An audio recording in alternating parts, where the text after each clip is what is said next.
New York, big city of dreams. I'm coming straight out. New York, big city of dreams. NYC.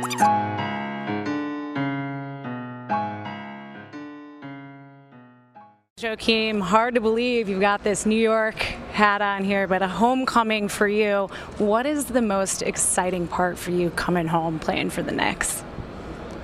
New York is very special to me. This is where I grew up, and I've been a Knicks fan my whole life. So this jersey means everything to me, and I'm ready to be an animal for this city. I like it. Yeah, I'm sure you do, lady. Bet he's not a Knicks fan no more, though. Oh, man. Check his piss. Right, yeah. Welcome, Knicks fans. This is the Knick of Time show with that Knicks talk. This is Edson Sean. What's going on? This is Jay Ellis, and to my right is the man with the stats and the facts. Ryan G's in the building. Shout out to Kathy Miss Savage. Yo, and she's missing the episode where your boy is no longer a Knick. Do I hit the applause or do I do the sad music? The sad music. Oh, The sad music? Okay, I mean. you know. I'm gonna let somebody else do it because I mean, Ryan is sad, so I guess you can go. I'm sad that these jokes aren't gonna be going off like it used to.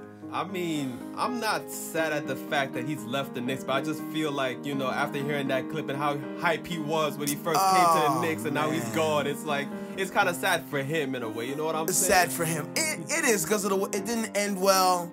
He's a New Yorker. He wanted to be an animal for New York, but clearly he was more like a puppy. More like a puppy. If that, because, I mean, at least puppies try. You know? He tried. I mean, well, I guess we can't say he didn't try. I had my hopes, man. Injuries took over. Drugs took over. Jeff Hornacek took over.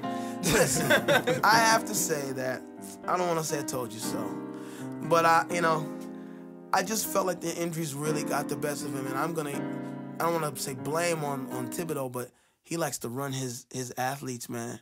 He runs his athletes. Look at Jimmy Butler. They look at Derrick Rose. So his body just wore down. By the time we got him, he couldn't really contribute that much. So I guess the sad music is appropriate, but we need to move on to bigger and better. And Joakim, I hope and wish you the best. Here's the thing. Is anybody like, well, maybe we could have tried it out, gave him one more try. He's healthy. See if he's not just a waste of numbers. How healthy do you think he is? Honestly. What? How healthy do you think he is? I mean, he looks healthy. He's healthy now. I mean, he hasn't played in a year. Right, so we don't know. True. All I've seen was videos of him shooting 3-pointers in the gyms in the summer. What? Shooting what? Shooting 3-pointers. Bruh. Him and Cancer. I posted the videos on Instagram. My face is not disbelief. My face is like, why? It's just, you know what it is? It's just the ramifications, man. It's the ramifications. We're going to have this guy on the books for a few years. Like, yeah. I know. Do you want to talk about it, Ron? I know you wrote about it. Yeah, so basically the Knicks waived him and Noah didn't give up any money in the process, so he's getting his full $38 million that's due to him. Oh, hold on. Before you even go any further, I'm going to talk about the process. I heard that nobody was interested in Noah. Yeah, that too. So I read. Question: are you surprised? No, I'm not surprised. Why would? It's like, I mean, and the thing is, again, I guess this is why it is a little sad. Like, I just think back a couple of years to like the Bulls, Noah. The hope. Like this guy was a beast. He was an animal, and now he's just a shell of himself. A shell of himself. He's like a caterpillar right now. Yeah, that's the sad part is no one wanted to offer him any money, which is why he wasn't willing to give any money back from his buyout. Not a cent. Yeah, it's full $38 million that's due to him. And according to what I read in some articles, of people covering the situation, teams weren't going to take Noah unless young assets were attached to him, and the Knicks ain't trying to do that. Nope. Nah, we're in full. We got rebuild Zion mode. in our list next season. Yeah, Imagine we trade Joakim Noah and Zion to some team so he can clip. No, Yeah, Exactly. man. It's Nope, not worth it. we are in full rebuild mode, and Noah's in full breakdown mode, and it's just two opposite directions. Right. Yeah, we're not packaging none of the young guys with that. But here's why I play the sad music in my mind. Okay. Because New York will incur an $18.5 million cap hit this season. Yeah, and the Knicks will be paying Noah $6.4 million per year till 2022. Yeah. Right? But the good news is that by releasing Noah, the Knicks do free up $13 million worth of cap space. So that's the good news. Okay. See, I like that. Ryan knows how to find a silver lining. I like that. That is a silver lining. Yes. We will have extra caps. Not this season. Next season. Next season, 2019. I'm okay with that because again, we're in rebuild mode. We need to let see what these young guys do. Next season, we got some space to play with. Yeah, we have some space to play with. And shout out to Knicks Film School. Knicks Film School, holla. Okay. Yeah, he actually posted his little cap breakdown. I call him the capologist. Okay. I don't know. I feel like he works for the NBA secretly or something, or maybe he's an accountant on the low. Maybe. He's good with his money. Yeah, he definitely good. I should definitely have him run my bank account. Exactly. Or maybe he's too good. Maybe I shouldn't have him run my bank account. Right. Take it from me. Right. Exactly. Exactly. give you those, Exactly. Give you those offshore accounts to avoid paying taxes. Exactly. But pretty much with this move, the Knicks are freed up of. We'll have 31 million cap space next season. Because, Joakim Noah will be off. Mm-hmm. Well, not off, completely off. Yeah. But I think Mario Hezonja will be off the books. Ron Baker will be off the books. Emmanuel Mudiay probably won't be here. Let's go out on a limb. Shine in the dark. Start to finish them layups, bro. Golly. Yeah. Luke Cornett. So, we'll have some cap flexibility and we'll be able to sign a max free agent. Ooh. Yes. And I think we have to get rid of somebody else to sign KP. Really? Yeah, so I'm guessing that might be a Courtney Lee situation. You think he'll still be here? Nah, actually, I don't think the Knicks have to remove anybody to sign KP because Knicks got KP's bird rights, which means the Knicks will be able to sign KP to either an extension or a new contract without it affecting the cap. Yeah. Overall, how do you feel about your Joakim Noah? Happy about it? It seemed like you got mixed feelings. Yeah, it's mixed feelings. It's because of because of our ramifications, not really for him though. A little bit of both. It's like okay. I'm sad about the money. It's like damn. Right. I'm sad about the money. I really don't. I hate wasting money. Right. And in Nick's life and my real life, I hate wasting money. It's like damn. We spent all that money for you to get. I think he scored 12 points last season. Damn. I don't remember. I saw. You know what? Because I do got the stat that he played a total of 53 games for the Knicks in 2 seasons, and he only averaged 4.6 points a game and 7.9 rebounds a game. I mean, he's a good rebounder. And I think last season, if I'm not mistaken, I think he played. I don't want to say that these are the exact stats because I'm trying to recall it in my head because when I was writing the article, I ran across it. Roundabout. You can give us a rough. But I think he played 12 games and only scored maybe 20 points or something along those lines. Man, I can't believe y'all was trying to have me write some apology letter. Dear Joakim Noah. Yeah. Right. There was that 2 games he had 20 rebounds. That never happened. And then he got injured. He give it till February. He didn't even make it past into January. I don't remember what you're talking about, bro. All right. We can go back episodes. What? Check us on SoundCloud. Good luck finding that episode. Yeah. We got 600 episodes up. No, I know. I'm still cleaning up it, brother. Yo, if you can find that episode, you're a dedicated KOT fan. Word. I'll tell you that. Maybe we can offer them something. I don't know. You gonna offer them, bribe them to find? Yo, answer this. Find that episode and find that clip. I'll hook you up give- with something. Don't worry. Give him like a free T-shirt or Something. something. They can Oh find man. Something. Free Who Mans is this T-shirt. Free who mans is this t-shirt? Exactly. Because whose mans is this? Ryan. And now he's gone. Well, all right. So so now, okay, so we spoke about just the sadness of it. You know, this is like a stellar athlete. He's like a former shell of himself. Born, raised in New York, wanted to play for New York. So we know how it affects him. How, besides the money, like besides financially, we know how this is going to affect the Knicks. But what does this mean for the Knicks going forward now that Joakim's off the books? What does this mean? Does it change anything? I think I don't think it changes anything. Like with Noah gone, the Knicks are gonna still concentrate on their youth movement. Obviously, now they have a roster spot open, which they can give to somebody else. Von Lay. More than likely, and also this does show that the Knicks are working towards freeing up cap space for 2019 free agency, where Exactly. we could bring in somebody. And as I said, if Courtney Lee is sent away or Tim Hardaway Jr., we might have 2 spots open, 2 max spots. Man keeps pushing this. I second that. Like, Von Lay had to be on this team. Yes. So the Joakim Noah's thing had to happen before Von Lay to be on the team. So I think the management was kind of like, all right, we need to get this done before Von Lay gets scooped up somewhere.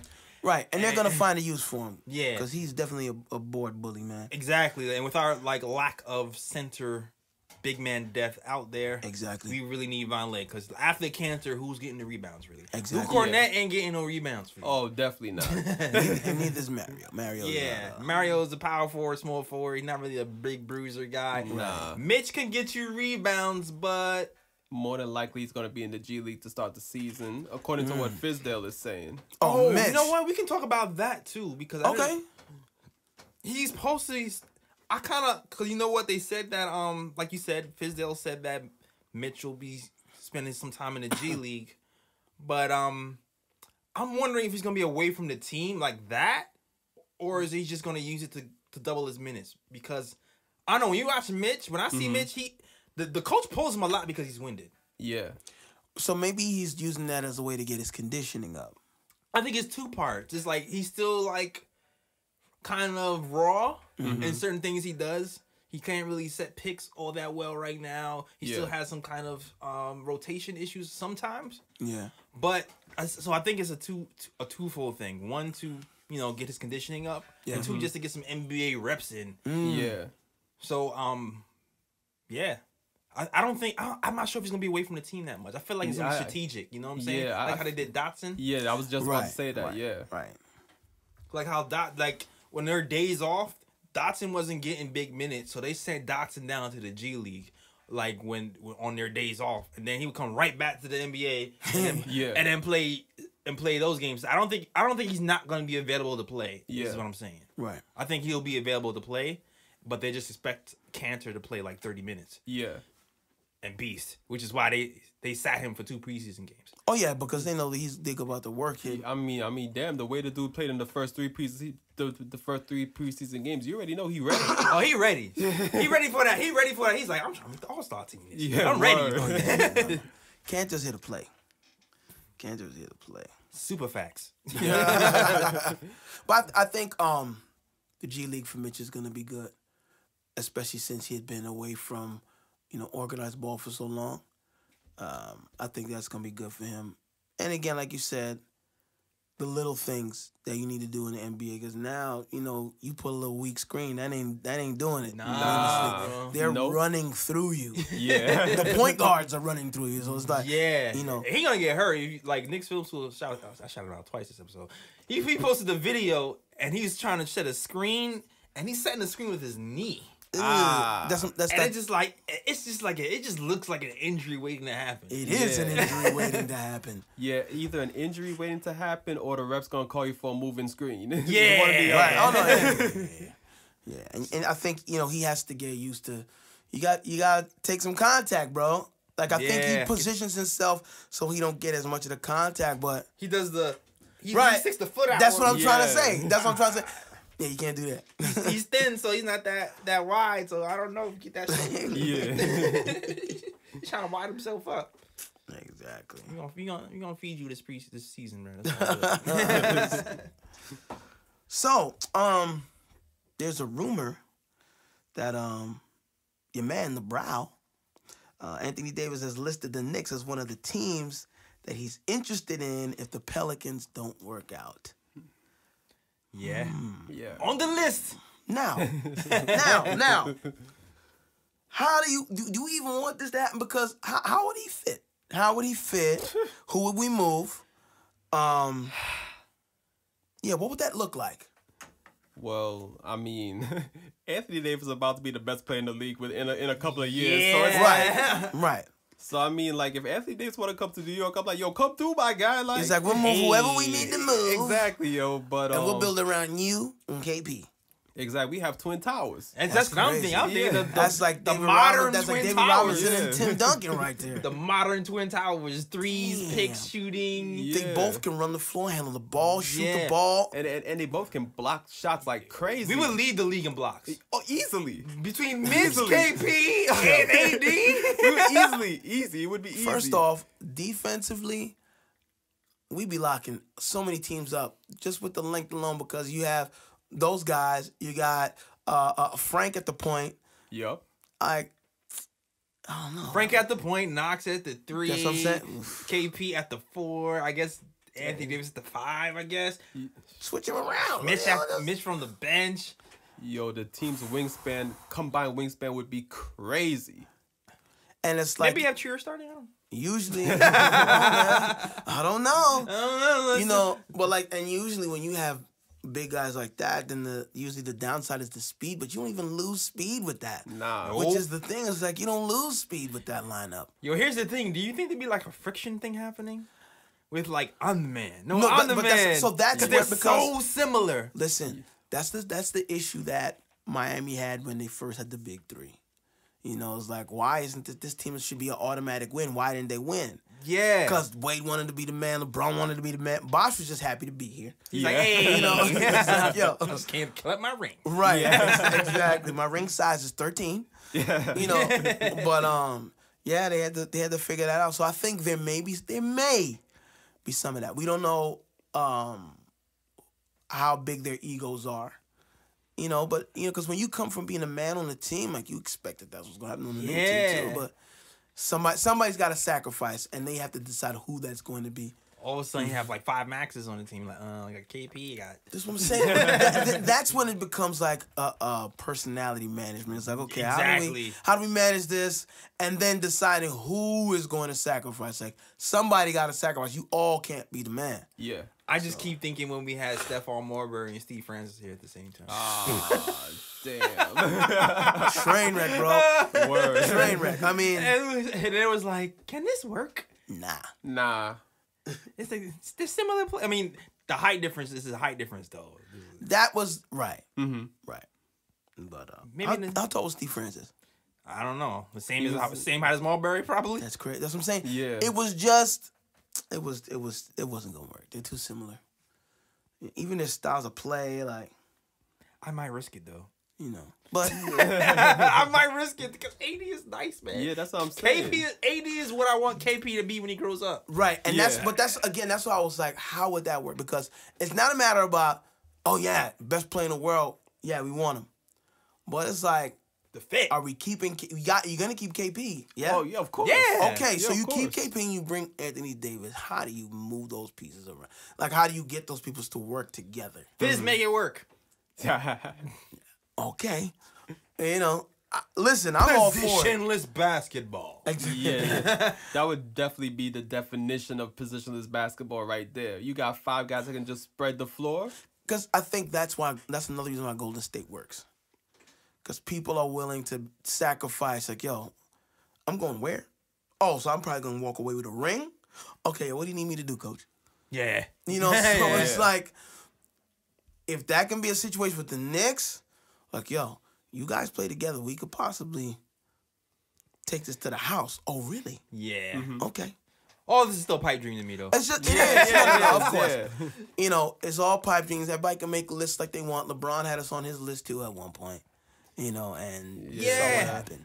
You know, And it's 22-22. Now I'm hearing Kathy's voice in my mind going, well, it's everything is possible, you know, you guys. Yeah, he is speaking into existence.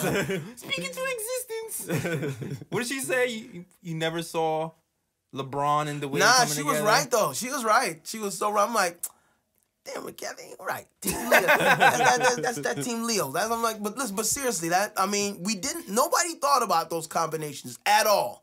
So it's like, who knows? Crazy things have happened. So you believe? I always believe, man. Listen, I always believe. You think? Wait. I gotta ask this from last week because he was here. Okay. You think Klay Thompson is coming?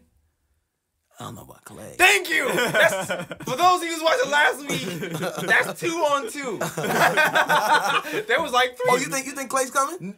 I just sided with Kathy because Kathy was on. Yeah, Because Kathy was also speaking into existence. I was No, like, you know listen. what? Okay, I was like, I need Edson to back me up here because I feel like. And I was like, yo, you know what? Yo, we doubted too much, right? We got to believe it. So speaking into existence. I have more faith that Durant will come. Yeah, me too. Yeah, Durant. I don't think Clay's coming. I think that's too much. I don't think Clay's Yo, coming. Steph and Clay are actual brothers, bro. You know, like, it's a DNA test somewhere out there somewhere that proves you know what I'm saying? But the thing is, again, I understand speaking it into existence. I'm all for it. That's how I live my life right now.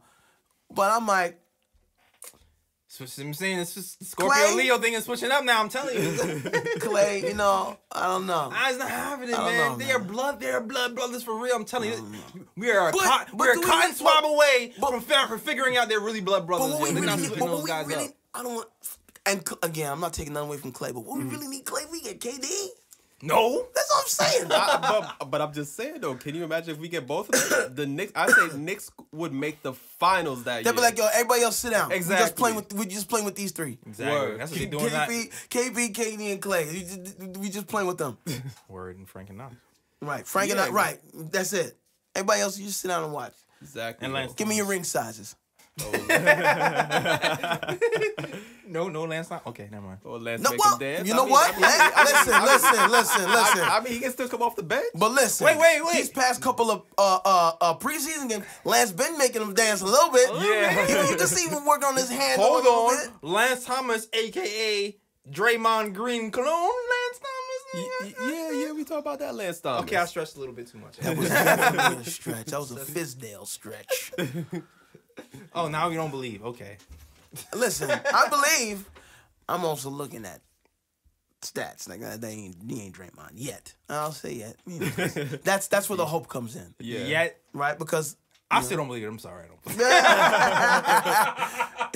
believe I mean, just like Moutier was Dwayne Wade. Yeah, exactly. Yeah. I was just about to bring it up because Fizz is a very optimistic guy, which is what Very I love, optimistic. which is what I love about him. But some of his comparisons go a bit too far. You know what I'm saying? Listen, you gotta hype your man You got up. to, man. Listen, Get the battery in your back. If my guy is going up to battle some rapper, I know he's gonna get destroyed. I'm not gonna tell him right before he go up there, hey man, look, this guy's a beast, man. You about to get ate up. Just do the best you can, spit your best verses. Exactly. But now I'm like, yo, you got this guy, man. Go, Word, exactly. I'm I'm about like, to yo, hype him up. I'm like, yo, he's Eminem in 8 Exactly. Mile. I'm like, yo, Ryan, you got this guy, man. You are Andre Iguodala on defense. You know what I'm man. saying? Exactly. Andre Iguodala on defense. I mean, 4 to hey. 5 good possessions. Not even 3. 4 to 5 good possessions on defense. I mean, hey, somebody hype me up like that on defense. Those 3 strong possessions would probably go to 4 or 5 or 6. I'm just saying. All right, see, that's it. But I just feel like in that case, you hype up your mans by being like, you know what? This player's been in the NBA for a while, and, I feel like I can help him improve and help him to become a better player. But I wouldn't go comparing them to players that are like out their league. You know what I'm saying? right. No, of course. They're in the league, so are they out the league? Well, I mean, there's levels to this. You know what I'm saying?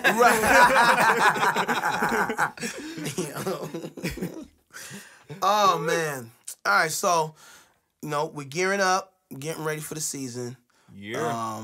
You guys were saying we was gonna take home the preseason chip. What happened? I mean, Uh, They're mailing it to us. Well, for next season. Well, you gotta believe. Listen. Last preseason, we didn't win any preseason games. No. You right. Yeah, true. You right. Now we 3-2. Yep. That's an improvement. That's an improvement. We above 500. Yeah, you right. That is an improvement. Listen, that's preseason playoffs. The goal is to improve from season to season. Yeah. There you go. Yeah. And so that's what we've done. I mean, That's what part we of our goal has been accomplished. Exactly. I mean, if there was a preseason playoffs, we would make it. We Exactly. If there were playoffs in the preseason, we would make it. Yes. We 7th AC.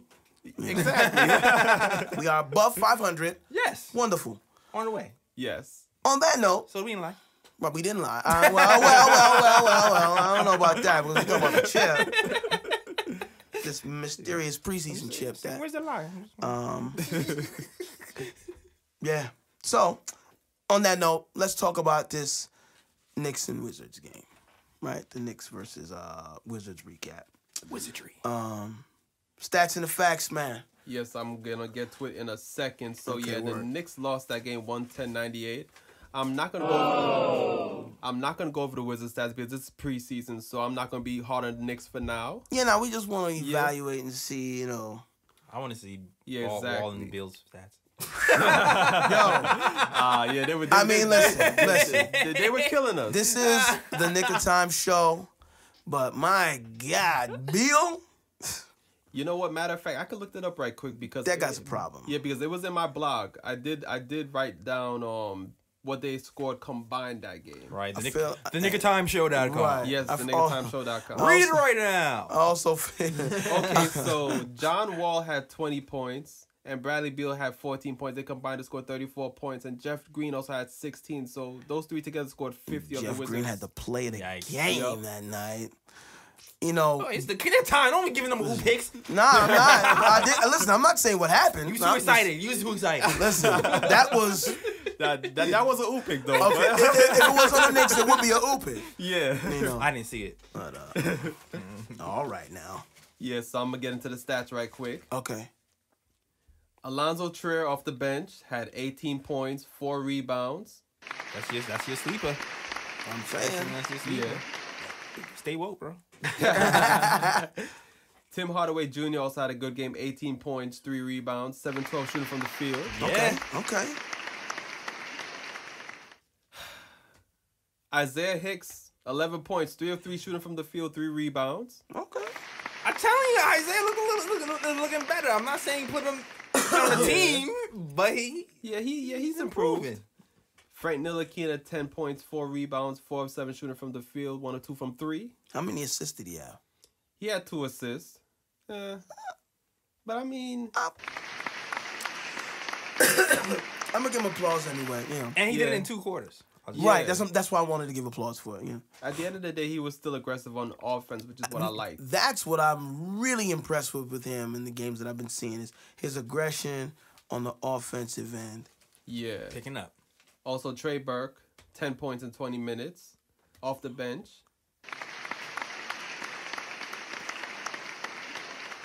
And we had a Mario Hezonja sighting, 10 points, 4 rebounds off the bench in 20 minutes. It's me, Mario.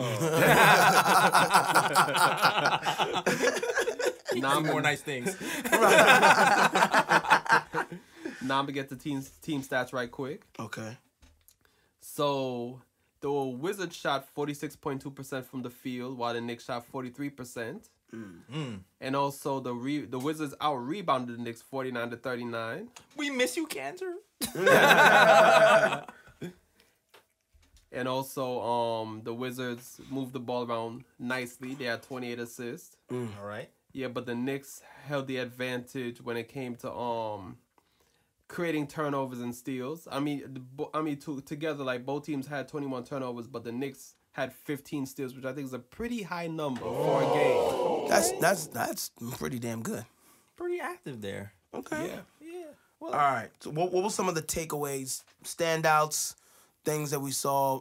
I know, and I feel like, again, this has been a theme period, but the 3-pointers, man, like, they were really getting beat up by those 3-pointers. And I guess because it's still a lot of young talent and the defensive rotations, there's still a bit of confusion out there. Yeah. That's the way folks need to be. Yeah, the defensive rotations weren't exactly sharp all the time.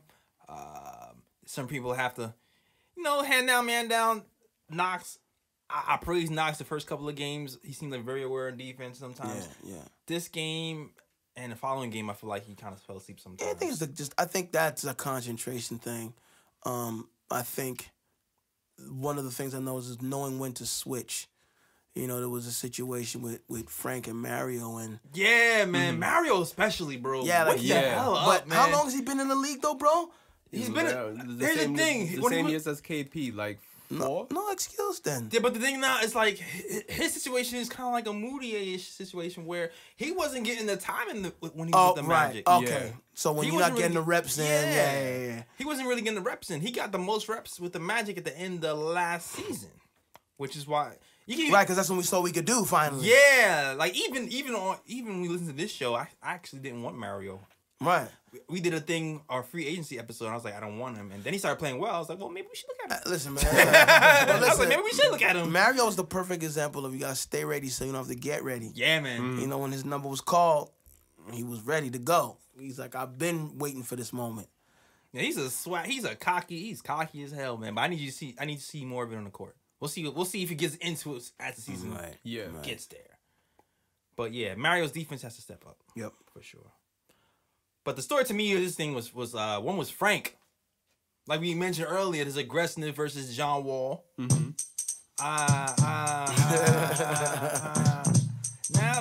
Frank, right?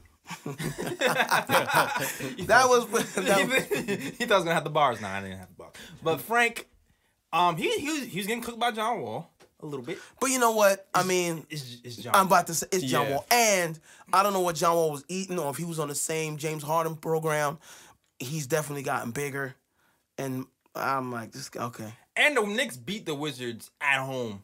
Yeah. So they definitely came into. Oh yeah, to the New York and was like, "Oh, we getting y'all back.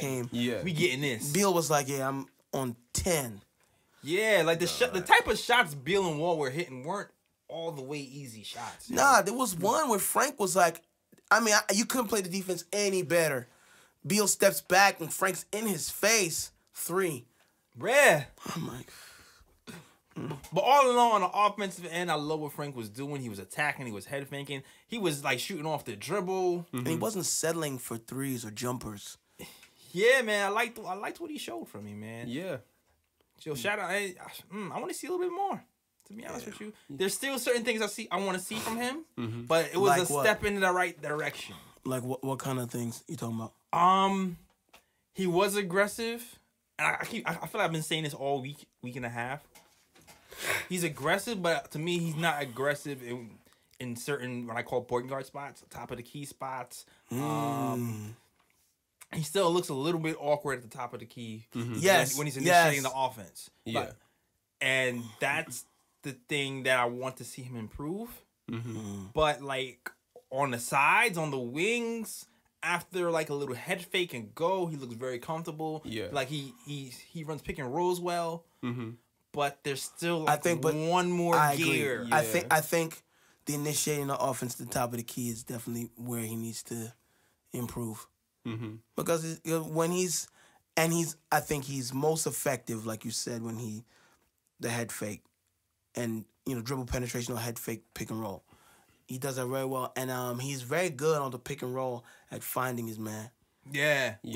His passing, I think, is definitely also stepped up this season so far. It's looking like the game is slowing down for him a little. Yes, yeah, exactly. Yeah, most definitely. Exactly. But I have to admit, though, Frank's play so far in the preseason, like what you said, like in point guard spots, he still seems a bit uncomfortable, but on the wings, he seems very comfortable. Yeah. That's why I still project him as a wing, because, like, from seeing him last season and now seeing him more now, it does look like eventually he's going to be like a 2-guard maybe. Yeah, I guess because of where he's comfortable. I mean, again, because Fizz wants to play positionless basketball. I mean, I could see him getting some burn there, but because of his wingspan and his potential to give point guards trouble, I really would like to see him step up his point guard sensibilities just a little bit more, Yeah, I wanted to see him drop 20 today, but he caught some silly fouls in the third quarter. Yeah, he did. And got ended up with There's 5 a fouls. lot of silly Nick fouls, Yeah, man. man. Who else got in foul trouble? Was it Vonleh? I feel like it might have been Vonleh. Yeah, I can look that up right quick. I think he had like a 2 quick fouls and then an offensive foul. Yeah, Vonleh had 4 fouls that game. Yeah, man. And especially someone like him with his rebounding ability, like we need him to stay out of foul trouble. Yeah, that was the other thing about this game too. Vonleh had a good game the game before, and they arrested Cancer, and I'm like, all right, this is your time to shine. Get all the boards you was getting the game before, and he just went silent. Sometimes, sometimes there's a comfort knowing that there's that other guy out there, and when you know you're the man, it's a whole different type of pressure because Cantor's sitting out, like the focus is on you now. Yeah. And so it's just a matter of him taking that opportunity to step up and steal some more minutes. Was you looking up his stats, man? Yeah, you gotta. Oh, I missed still your minute. Yeah, I was looking up Vonleh stats right quick. Okay. In 23 minutes, he had no points, 7 rebounds. Oh no. Yeah. Oh no. And he played 23 minutes, so it's not really a good Yeah, look. This is what I'm. And you said how many rebounds? 7 rebounds. And no points. It's decent, but no 7 rebounds points. is still And how many minutes? 23 minutes? 7 rebounds, 20 minutes is actually pretty good. No, but that's why I wanted to ask how many minutes it was first. But them 0 points. You gotta give me at least a bucket. Yeah, you gotta give me Yeah. something. You gotta give me 5. Yeah, like 4 or 6 points at least. Yeah. Oh man. Also, I want to shout out Hardaway. Okay. Yes, for the Wizards game. Yes. Yeah. No. For the last couple of for this Wizards game, yes, because we've been hard on Hardaway. Yeah. And this game, Hardaway switched it up.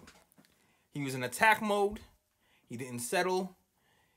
A lot of his He shots. didn't force the game. Yeah, he didn't force the game. A lot of this game was inside out. A lot of this game was drive first, and then he started going for those jumpers, and his shooting percentage loved it.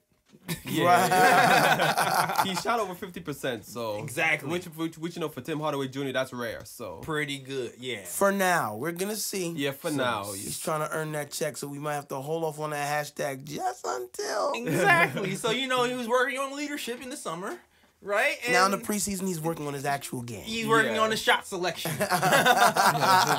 and hopefully that continues. That'll be a trend because if he starts shooting 50% and giving you 18 points a game, everybody's gonna shut up. Exactly. Yes. Yeah. Just wait. No, Just one more. No, we gotta play defense. 20 points per game. No, right, because and play that. defense. Yeah, that. Okay, yeah. I'm gonna give. You got to give me at least 20.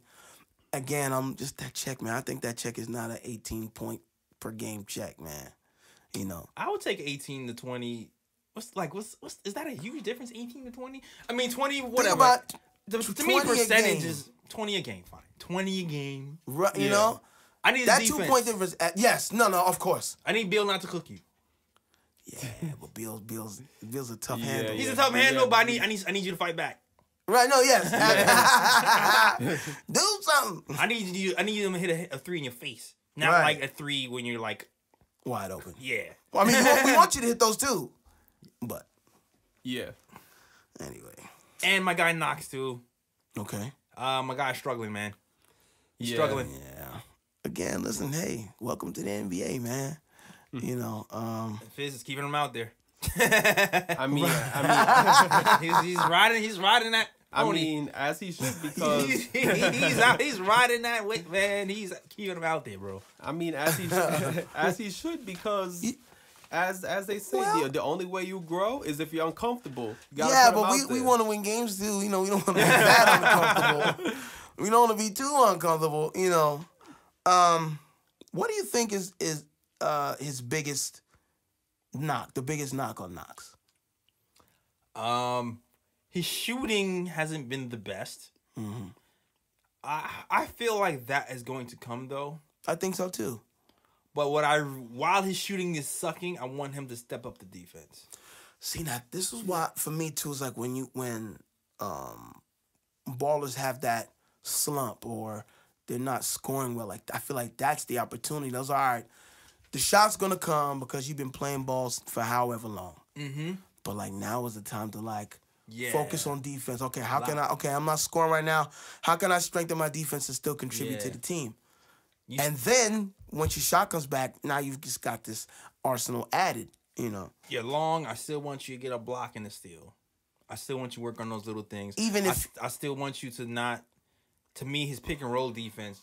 When you see a point guard getting picked, help him out. Don't lay back. flash and then get back to your man. Yeah. You're quick enough to do that. So step up and try to cut the point guard off before he even start going downhill. Yeah, even though I think with Knox it's gonna take a bit of time for him to get up to speed with the pick and roll defense, because you have to remember in college that was one of his issues as well. That pick and roll defense. Right.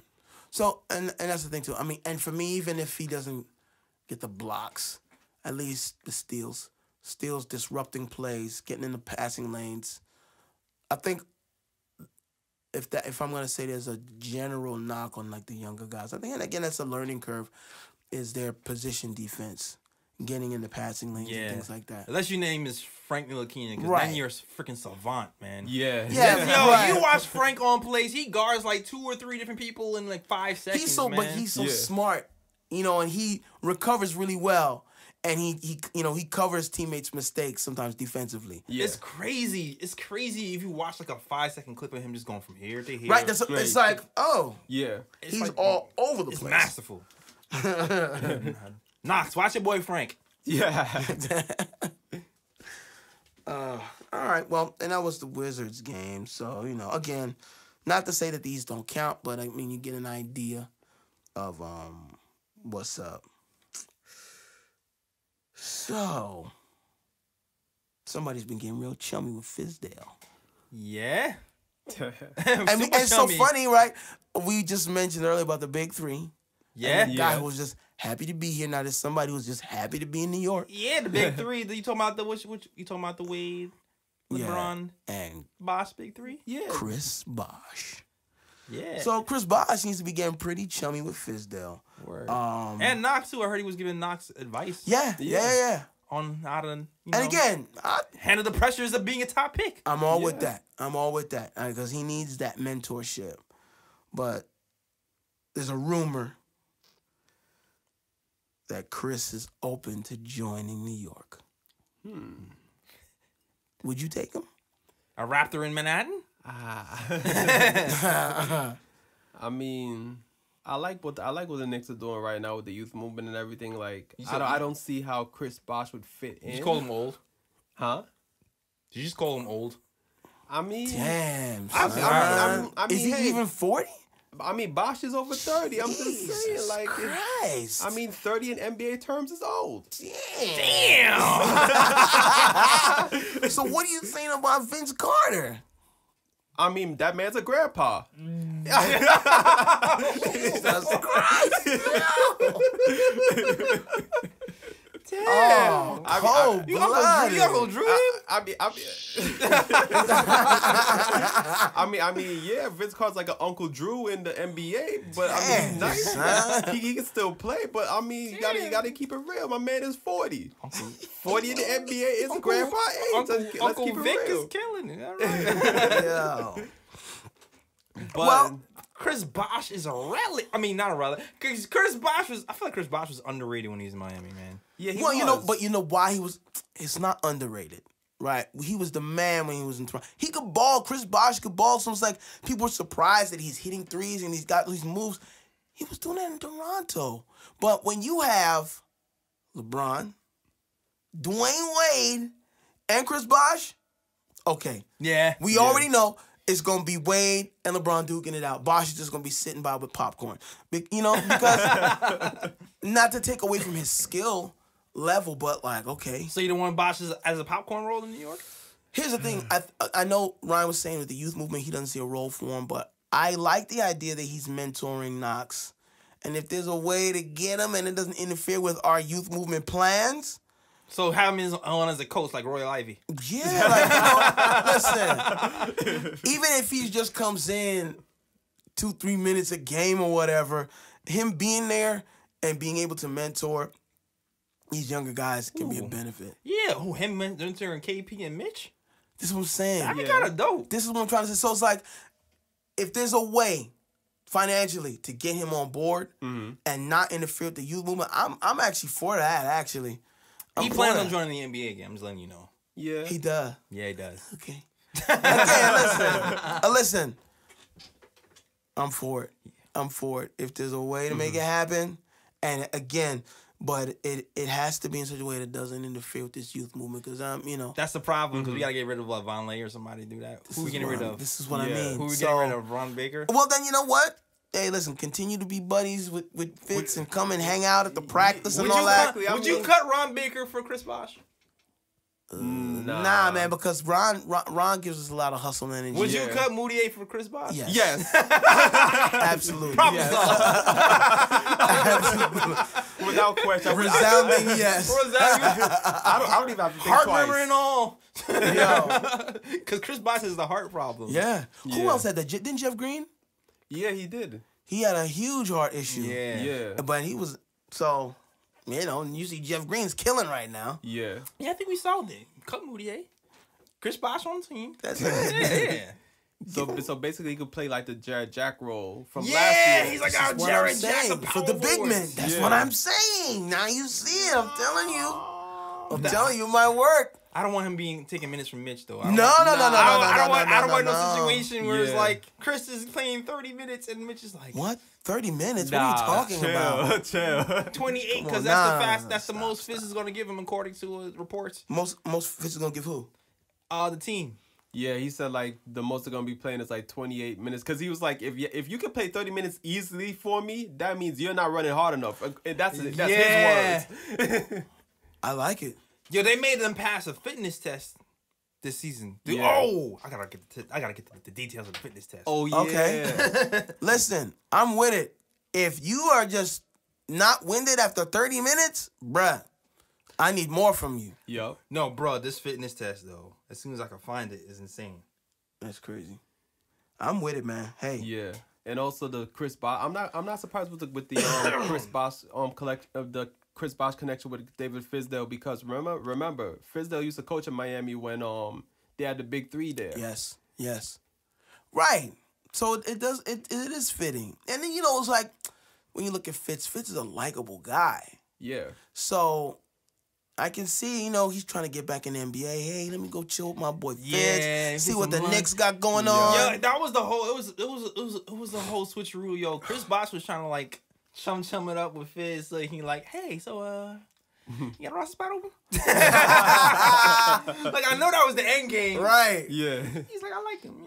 That's it. You know how to use me. You saw me in Miami. Exactly. Yeah. You on my sweet spots. That's like when your friend was like, hey, man, how you been, man? All things been good, man. Hey, Long man. time no see. You got $5? Exactly. Damn, son, you just called us $5. Oh, hold on. Let me tell you about this conditioning test, bro. Okay. The Knicks conditioning test under David Fizdale. 10, count them, 10 full court sprints in under a minute. Nah. Yeah. Facts. Yeah. Yeah, facts. Done 5 times. Oh, You thought it was it. You thought it was just straight 10. Nah, bro, that's 50. With 50 in 5 minutes, under 5 minutes. with only 2 minutes in between for breaks. 2 minutes in between for breaks. So you seeing these pictures of Enes Kansas with his shirt off with his 6-pack abs, and you wondering why Isaiah Hicks is so fast all of a sudden. So this is what I gotta do? This is what you gotta do. Yeah, The damn. school of Miami, Pat Riley, All hard right. knocks, man. All right. So Jay, when we gonna get to the What's it? What now? the court, and we gonna start doing some wind sprints. Wait, Nah, what? I already. Hold on, I can't hear you. My headphones are. I already said on Twitter that if I was to go through that, I would literally die, come back to life, and die again while on the oxygen tank trying to catch my breath. Yeah. Okay, so is that the end of it? You need more? No, I was just curious because I'm like 10 full court sprints in under a minute.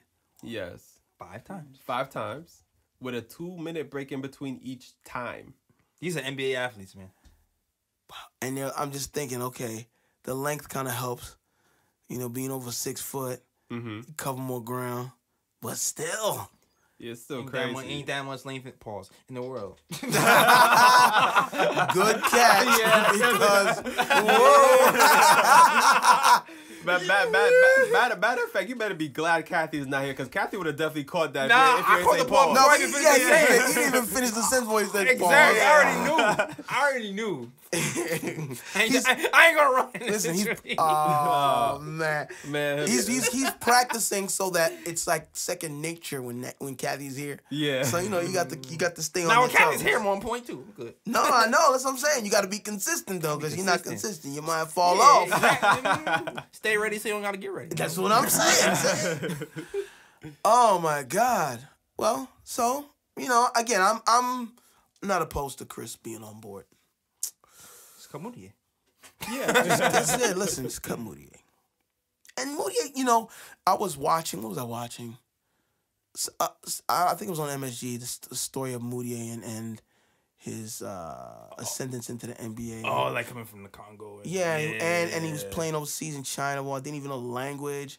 He had his moms and his brother out there with him, and he said if he didn't have them out there, he would have came home earlier. He was the youngest American player to play in China. Yeah. And he went up against Stefan, got cooked the first game. Of course. And then he got hurt, but the game he came back, he got his retribution. But I don't understand why it's so difficult for him to finish in the NBA game. It's like he was doing it over there in China. He was doing it. I can tell you why. Because it's a different set of athletes in China than the Right, NBA, man. It's not the exactly. same Yes. thing. No, yes, Yeah, very true. Everything That is is bigger, true. stronger, faster, except for Stephon Marbury. No, that wasn't a shout out Stephon. I mean, Stephon Marbury can keep Oh, was the up. only one. Okay, Yeah. yes. Right. So Very wait, true. He got 3 wait, chips hold up there. So wait, hold up. Are you trying to say Chinese people are not athletic? No, I'm saying that league isn't as strong as the NBA league. He's trying to put Oh, you yeah. out. Don't try to start no damn race war, bro. He's trying to put you out there and start a race war, man. Damn. It's like everybody son. knows NBA is the best league, and the second one But after what's that is funny the is- European League. But even the European League isn't on par, but they're catching up. Right, Yeah. but so honestly, so the Chinese league too is like just because and this is from them. There was one of the Chinese athletes was like, we know physically we're not as big and strong as American athletes, but what we lack in physicality, we make up for in work ethic. Like they work extra hard, Right. and so they're so technically sound. Like when you saw Yao Ming come in at that size and have such soft and quick feet, and that's just because how hard. And I mean, he's an anomaly because he was as big as some of the American athletes. Yeah, Yeah. I feel you. It is what It's it just is, different. man. It's just different. Like Marbury, different. had average 45 or drop one year or something crazy. Yeah, man. It's like you're not doing that in But- the NBA. Nah. I mean, listen, and I'm sure anyone would love to have a musical made about them. But when I saw some clips of that musical, man, I am Stephon Marbury. You are Stephon Marbury. What the hell is this? I think I found our next intro for next week's show. Oh man. Yo. Oh, that has to be on our YouTube. Oh, we gotta do that. Exactly. I am Stephon. That has to happen. I'm gonna go find that, has that to clipper. Oh, my man, God. we're all Stephon Marbury right Yeah. That's now. it. We We are are. all. Oh man. Can we get some quick number 3 jerseys? I mean, we can do the whole. If we gonna do it, we can go all the way. You could. I mean, Hardaway. We could get the Hardaway jersey and put some Oh tape over it. right. It was crazy. I'm like, anyway.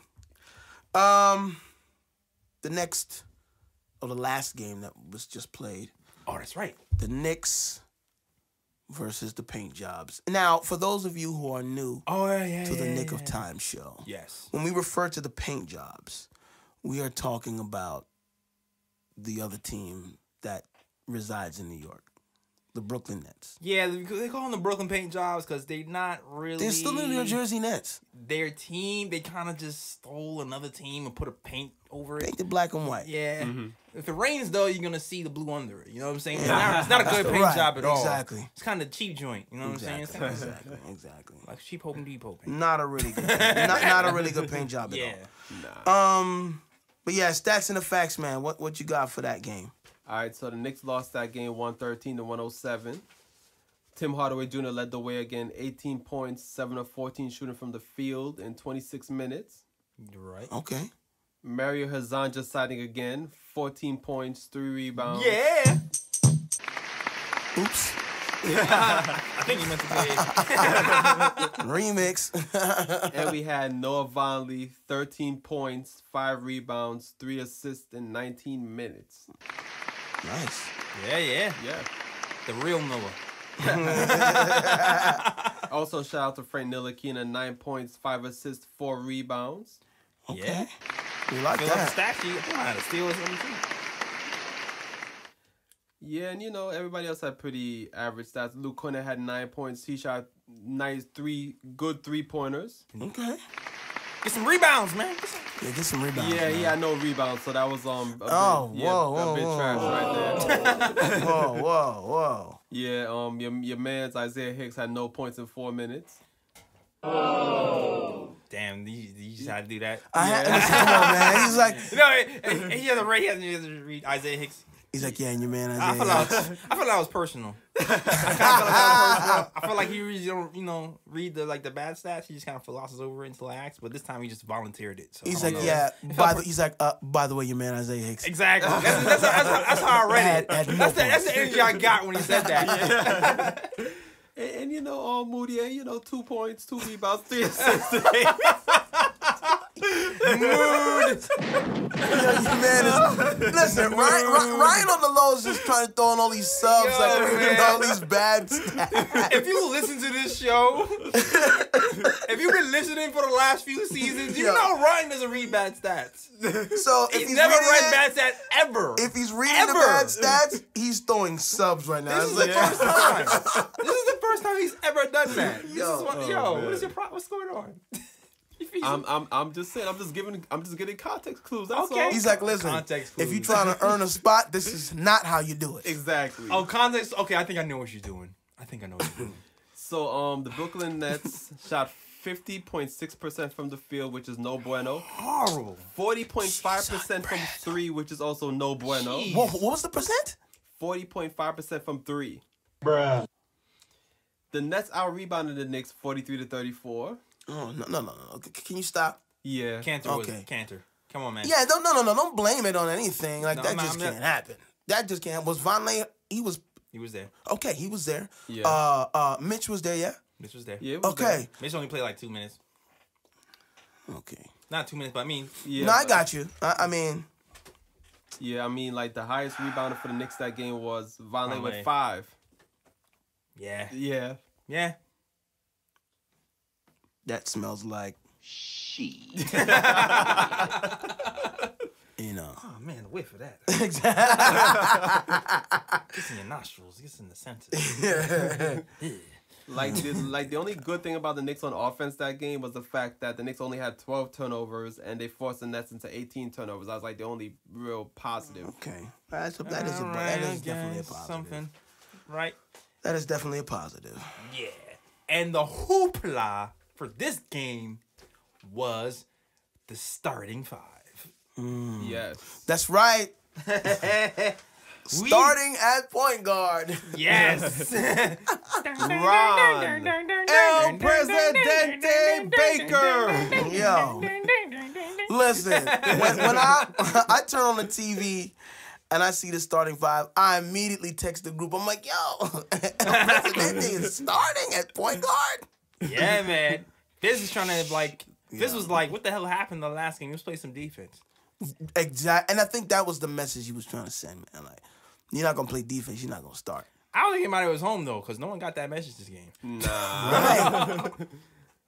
Yeah, but They might be too winded after that fitness test, man. I'm serious.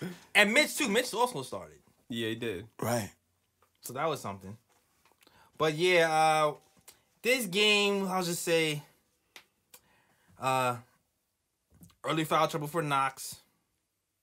He didn't play well this game again. Right. He was really bad on the pick and roll defense. Everybody see Was Vonleh in foul trouble too or no? Vonleh, he did a lot of offensive stuff. Yeah. He caused a lot of he caused most of the turnovers. Yeah, off the picks. Matter of fact, Vonleh did have 5 fouls that game. That's what I'm saying. I feel like him and Knox. he 5 had an fouls. early 3 fouls, and again, 2 of them might have been offensive on that the moving picks or legal Right. screens. Well, Yeah. Trier, his off-ball defense was bad. His on-ball defense was bad too. Like I feel like he was giving people a little too much stop space. dribbling so much. Yeah, and this really just brings me back to the other question last time. Fizz is giving Trier some leeway with the ISO. How far is too Yeah, far? listen. Cause So it's the good and the bad. Cause I think he shot something crazy like 22%. How come you didn't read that stats today, Ryan? I mean, come on, man. mean- Stop. You don't have to go read it now. No. the thing, but the thing with Trier is that Trier actually proved this preseason that he deserves a spot on the roster. Absolutely, That's different. absolutely.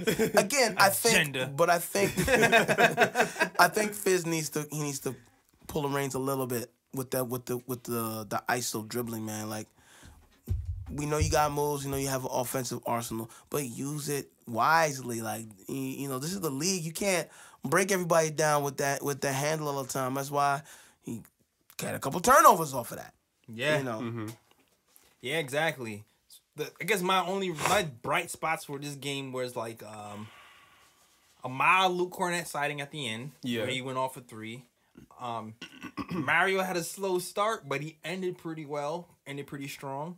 There was this one shot where he got to the line. He got to the line, missed the free throw, caught the rebound, and shot a 3-pointer right afterwards. Yeah, so With the game kind of in the balance, that was exciting. I love that. Got my heart pumping. I was like, yeah, it's me, Mario.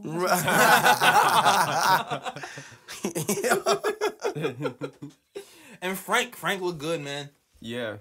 Frank looked good. Really aggressive. There was that, and he's starting to use that left hand now. Yeah. I'm very happy about that. He was in his bag, man. The bag, like last year, the bag is opening up a little bit. It's I not think the fully bag open. had a small hole in it last season, Yeah. but I think he's got a new bag. He got a new bag. He's patched up the bottom of it. Yeah. Yo. He's starting to go in the bag, man. Yeah, exactly. I like what Exactly. I'm seeing from Frank. Yeah. So those are my takeaways right there. Okay. And yeah, Vonleh, actually, you know what? Vonleh kind of woke up from having a subpar game, too. Yeah, I think when he was on the floor, Vonleh is like, he potentially, for me, can be an Oakley with a better shot. Like, he has the very broad stature and, like, he was clearing out, like, 3 players in the paint. man. One hand grabbing a Yeah, board. the I'm like, one-hand rebounds is beastly. Man. that's what I'm trying to, like, he can be our Oakley or our Xavier McDaniel. Remember Xavier McDaniel? Oh. Anyway. Yeah, he can. Yeah. So he could fit that type of role for us. And I think that was one of my takeaways. I think the other takeaway was we need to move our feet and not play defense with our hands as much. Yeah, Yeah. yeah. Just stay. You know, Those picks, kind of stay still on those picks, so you don't catch these little ticky-tack offensive fouls. exactly. Yeah. Because in the NBA this year, that's going to be a point of emphasis. Those type of fouls Yeah. on the picks, and also the little grabs and stuff. Yeah, they've been really quick with the whistles on a lot of those the fouls off the pick. Yeah, Yeah. But that's so hard to catch sometimes. Like, you know, and Kobe was. I think Kobe was the most crafty with that, man. Like, Yeah. he'll hold you right down here where they can't see you. Yeah, man. Yeah. Kobe, Garnett, all those like little 90s, Yeah, 2000s. exactly. Yeah. They were like fish. They knew all the little tricks, yo. Yep. And then I Holding think, your arm down. Yeah, yo. And Carmelo actually was teaching KP that too. So you can see KP do that sometimes too. Yeah. But he be getting caught. Yeah, because you know, it's like Melo's teaching him guard and forward tricks, but he's built like a center, so you Yeah, to be he doing that, bro. I can see, bro. He Right. Oh, yo, there's one thing I wanted to say that I forgot. Very essential. Fizz went on TV after starting Moutier like 2 games ago, right? And he said, and you know, the reporter asked him, so yo, how do you think Moutier did? He's like, oh, you know, I feel like he did well. Got people in their spots. Da, da, da, da. You know, salesman. End scene. Next game, Moutier did not come in until like the end. Who got his minutes? My guy Dot. You know, I like Fizz though because he's not the type of guy he'll throw somebody under the bus. Exactly. But when, you know, He has eyes, push comes man. to shove, He has 4. He's 4 eyes. He sees Right. what's happening. when push comes to shove, hey man, you gonna sit down, you gonna see what Dot can do. Exactly. So Dot staying in his minutes. We'll see how that goes when season comes around. Yeah, Actually, I feel like I hope everybody takes his minutes. Matter of fact. Oh man, God. Seriously. Yo, Yo, I read Courtney Lee is practicing. oh, okay. Well, that's a good sign. Yeah. We about to have a Courtney Lee sighting soon. Yeah. Wow. I like, sad. you know, I like Courtney Lee, man. I like Yeah. Courtney Lee, but free Dot. Yeah, you know, he just needs to continue to produce, and then I think that's what's gonna happen. Yeah, but the thing is that, like, you know, Courtney Lee too good to be kept on the bench. Oh, You know what I'm absolutely. saying? Absolutely. Exactly. Courtney Lee's gonna give us that production, but that honestly, like that second definite scoring option off the bench. Sometimes I think they can put him in with Timmy. Like he's gonna give you He's gonna give you 14 and shoot 40%. Yeah. Yeah. you know, he's just a consummate professional, and like he just comes in and does his job. Yep. Comes in and does his job. Happy to see him back though, but healthy. I mean, but Yes, exactly. if that's Yeah. true or whatever, but I still feel like they're trying to trade him. But I feel like that's why they're trying to give him some minutes so that they can shop him. I mean, in the long run, we're gonna have to end up doing that at some point, even if it's Have not to. this season. Have It's to, gonna be man. next season. So yeah, Yeah. free Dot, damn it. all right. So I mean, after watching this preseason, all these games, you know, the latest game we had your man El Presidente starting at point. Well, who do you think should be starting at point guard? Well, I have an answer. Okay. I think Frank should be starting at point guard Really? because as much as I like Burke, I really do like Burke, and I won't mind if he starts at point guard, but I just feel like Frank has shown me enough in preseason for me to want to give him a chance to be like, you know what? You play well in preseason. I like your aggressiveness. I like your aggressiveness on offense. You know what? I'm gonna give you this shot. Let me see what you do.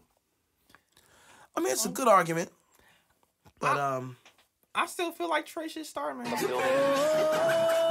Oh, I missed it. Stay a minute. I mean, I think that's. Mr. Stay a minute, Trey Burke, man. How you not go?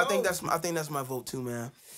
I think Frank is still gonna get his minutes coming off the bench, and he's still gonna get to prove that he's belonging there, that he is improving. He's still gonna impact the game defensively. Yeah. But like out the gate though, I feel like Trey should start at least at this point in the season, and Frank may get to a point where he earns the starting spot. But I feel like right now, Trey's killing, man. I feel like Trey need to start. I feel you, yo. Here's the thing. There's a definite offensive defense advantage, right? Like, you switch one out, there's a deficiency on the other side. Yes, Right? exactly. Like, exactly.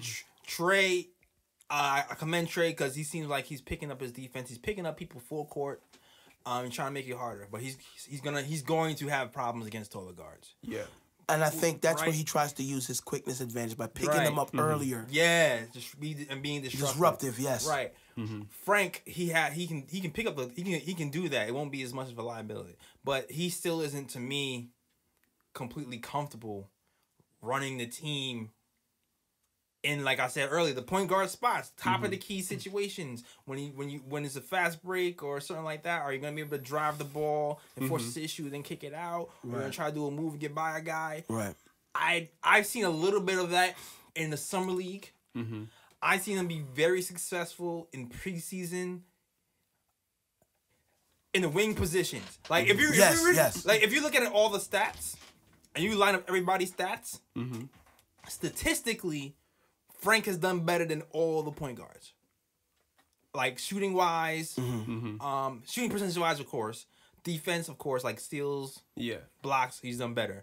Moutier might have him a little bit in assists, Okay. but Moutier I mean, sucks everywhere else. But yeah, you know what? Exactly. Like, that's all he can do. Moutier's leading in assists because he's safe. He comes up to the top of the key. He runs, offensively. When it comes time to, doing his thing, he's not nowhere to be seen. So, Right. But I still feel like what we were saying before, he's still better right now on the wing.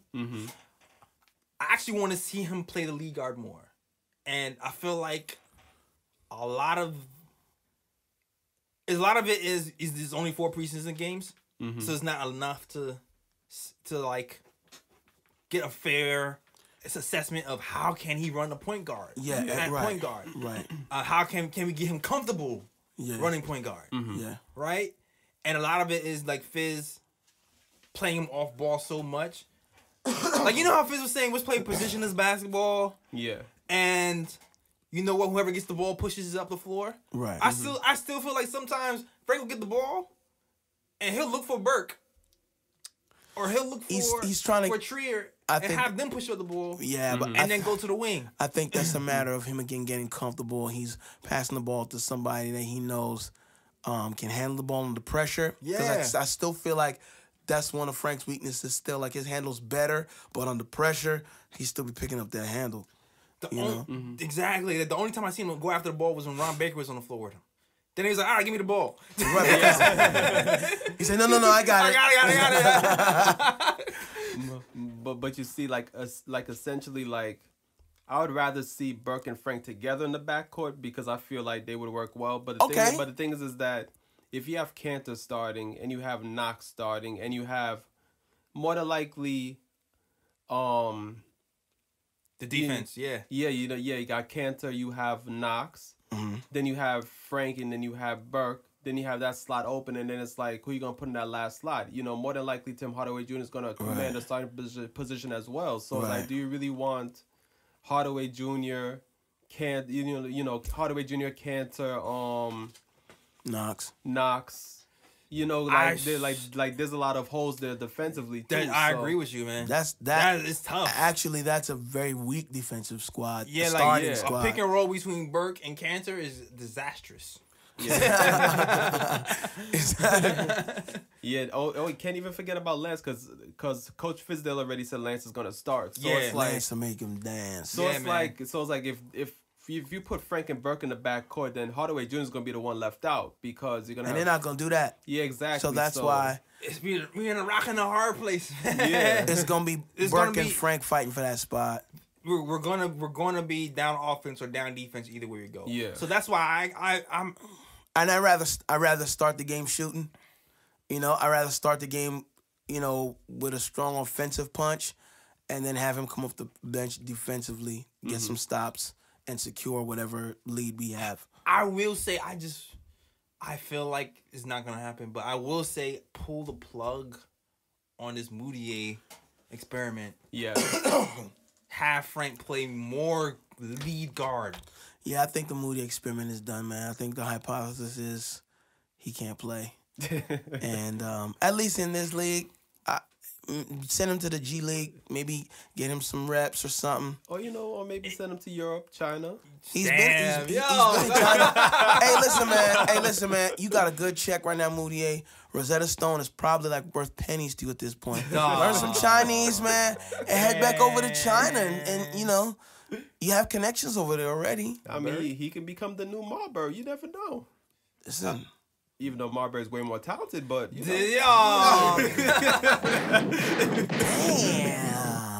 Does anybody have any hope that Fizz can do something with Moutier?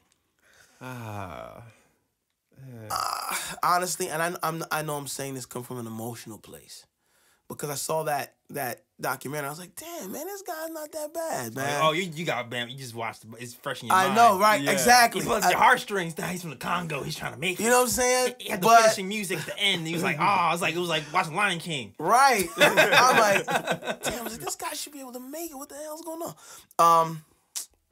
I don't know, man.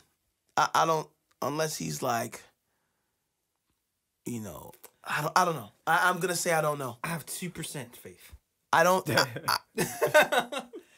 My faintly beating my heart. faith is not very strong in the fact that, because apparently we thought he had, worked it out. He's like, oh yeah, Moody's been looking good in camp, and then we see him in preseason. He's like, Fizz, what were you looking at? Then it's like, oh, Fizz he's that type of dad. He's like, it's all right, son. So what, you didn't score a goal? You're great, Papa.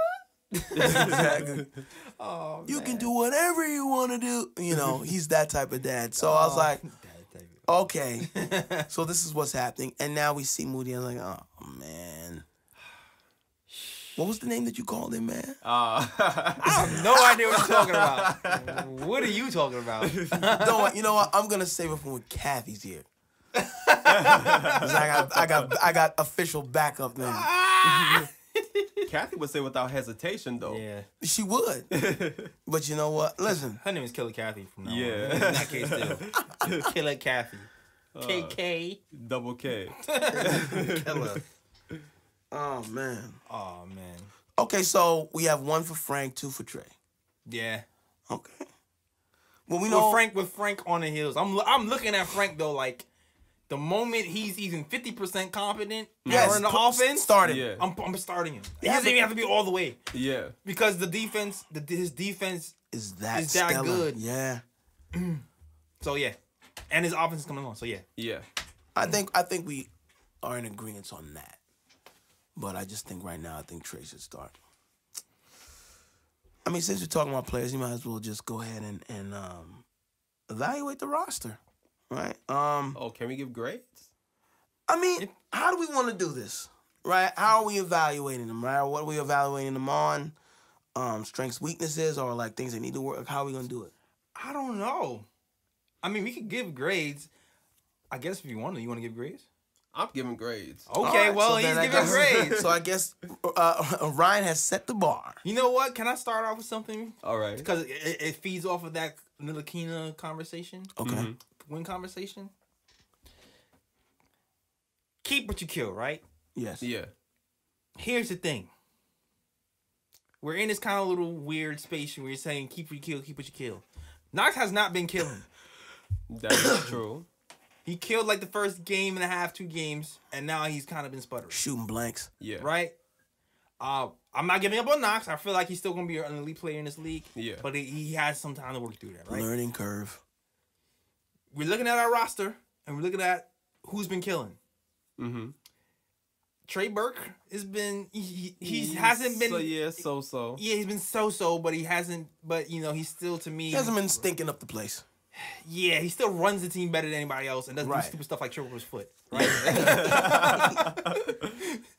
Tim Hardaway Jr., he's evened out towards the end of the season. Yeah. Right? His shot selection's been a lot better. You get to Knox, and you're like, all right, the wing isn't working right now. Mm-hmm. Who's been the best wing? Frank. Frank's been the best I wing. was like, I mean, Yeah, I mean, yeah, if you have to go by overall performance in the see, preseason, so then yeah. it's like, yeah, I don't know, man. They have a lot of. So if we're going by keep what you kill, Mm-hmm. it's Trey, Tim, Frank, But that's Lance Cantor. But I wait, know okay, so you said Trey, Tim, Frank. Lance Cantor. Ooh. I'm not mad at that lineup. To be honest, I'm not mad at that lineup. How tall is Frank?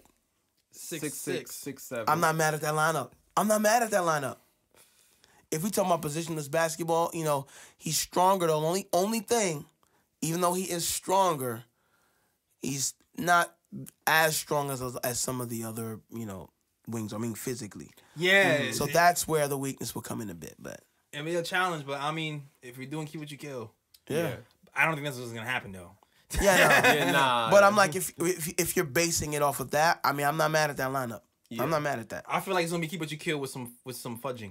Yeah. Yeah. All right. So let's see. Let Ryan start with his grades, and I think Yeah. what we can do is he gives his grades, and we can kind of play off that and see what's up. Yeah, so I'm just gonna go by the roster from the Nets game. Okay. It's hard to have grades in preseason. I But know, I'm saying, I so know, what we'll do is we'll look at his grades and we'll kind of like just play yeah. off of that. Yeah. Okay, so Lance Thomas. Okay. I thought Lance Thomas had a pretty good preseason, so I would give him a B+. Okay. I kind of see that. I for me, what impresses me about Lance, you can clearly see that he's been working on his offensive game, meaning not just shooting, putting the ball on the floor and not being afraid to do that. Yeah. And I think that's going to be necessary, especially if he's going to be starting. We don't have a KP as a main option anymore. So Timmy will obviously be the main option in the starting five, and him being in the starting five, he'll probably be the second scoring option. You know. I'll give him a B minus. Okay. Only because he came out the gate firing. He was like Lance. He was like Klay Thomas one game. He was just firing threes, right? He came out like 18 points. He was firing threes. He was on fire. And then he had a game after that where he didn't score. Mm-hmm. But he still affected the game. He had like the biggest plus minus on the team. Those are the things I look. Yeah. Like I see some new moves from Lance Thomas this season, man. That's what I'm saying. I'm telling you, you're gonna see the sham guy from him. It's coming. The chamois is coming. The chamois is coming. Lance the Sham God Thomas. Yo, if he pulls that out, we're gonna dedicate the whole episode to Lance Thomas. We're gonna talk about Lance Thomas's high school career, college career. We're gonna dedicate the whole episode to Lance Thomas. He pulls that out. Lance the God, man. That's what I'm calling him from now on. Sir Lance a lot. Yes. All right. So next on the list is Kevin Knox. As you know, he struggled this preseason. Yeah. Struggled to find his shot. Struggled a bit on defense. So I mean, I'm going to be fair. I'm still going to give him that starting position, but for preseason, I have to give him a C. Okay, I was gonna say C or even C minus. I was giving him a C minus. Just defensively, and he just seemed, he definitely seemed like the learning curve is a bit more difficult for him than I guess we thought, and I guess maybe he thought. Definitely offensively, he disappears.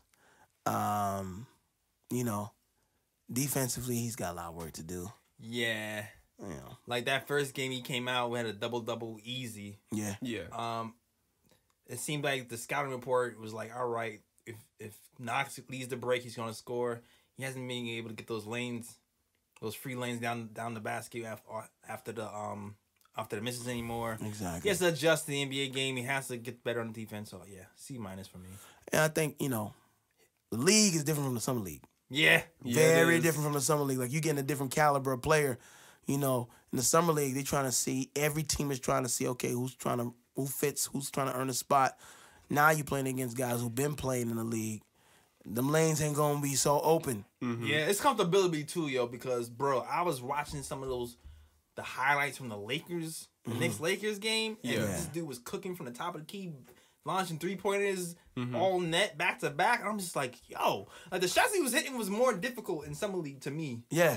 Than in the NBA. Yeah, but again, it's the defenders are different. The level of defense, the level of defender. Like, you make a move, and maybe somebody who's the same level as you are in the summer league might go for it. Somebody that been around the block is gonna be like, I'm still here. Even the open shots though is what I'm like. He's been. That's a confidence. It's gonna come along. I feel like it's gonna come along. Yeah, absolutely.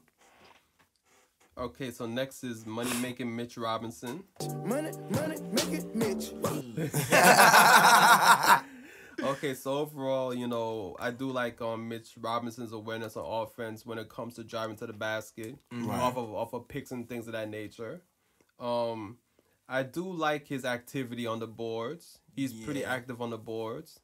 Yeah. Pretty good defensively, but he still struggles with, setting screens, and he still gets into foul trouble a lot and stuff like that. Yeah. Sometimes, even though he's a good shot blocker, he does get kind of lost on defense at times. But overall, his performance, I would give Mitch C+. Okay, that's fair. What is the player that used to be on the Knicks? He was on Dallas. He had the big beard. Light-skinned dude. He was on Dallas. He came to the Knicks. Was grabbing. He had like a really high field goal percentage because all he did was just grab rebounds and dunk. Oh my goodness. Chandler? Yes. Tyson Chandler. Yes. I feel like I can see his face, and I don't know why. So it's like, yeah. Thank you, Ryan. I feel like Mitch could potentially be that. Yeah. That's what he reminds me of when I see him play. Again, I think it's the learning curve thing which is why I think the C- is fair, because like you'll see flashes of it, and in the next game it won't be there. It's just getting him consistent enough. I want to see him become like he's shown flashes of it again, but I want him to see like become a defensive monster. Like he has a potential to be a defensive monster, sending those balls back into the audience. Like he has the potential to be that. And I want to see him definitely do that more. You know what? It's hard for me with him too because he hasn't played that much. Like he was injured a few Exactly. games. Mm-hmm. He's played what, two or three games? Really? Yeah. So it's like that one is hard for me to really grade. Like the games I've seen him, he's kind of been effective. Like he got what's his name ejected. One of the Morris went to yeah. Marquise. Yeah, he had a lot. He got a couple of highlight dunks. He got a nice. I like his activity level. I'm gonna give him a B minus, man.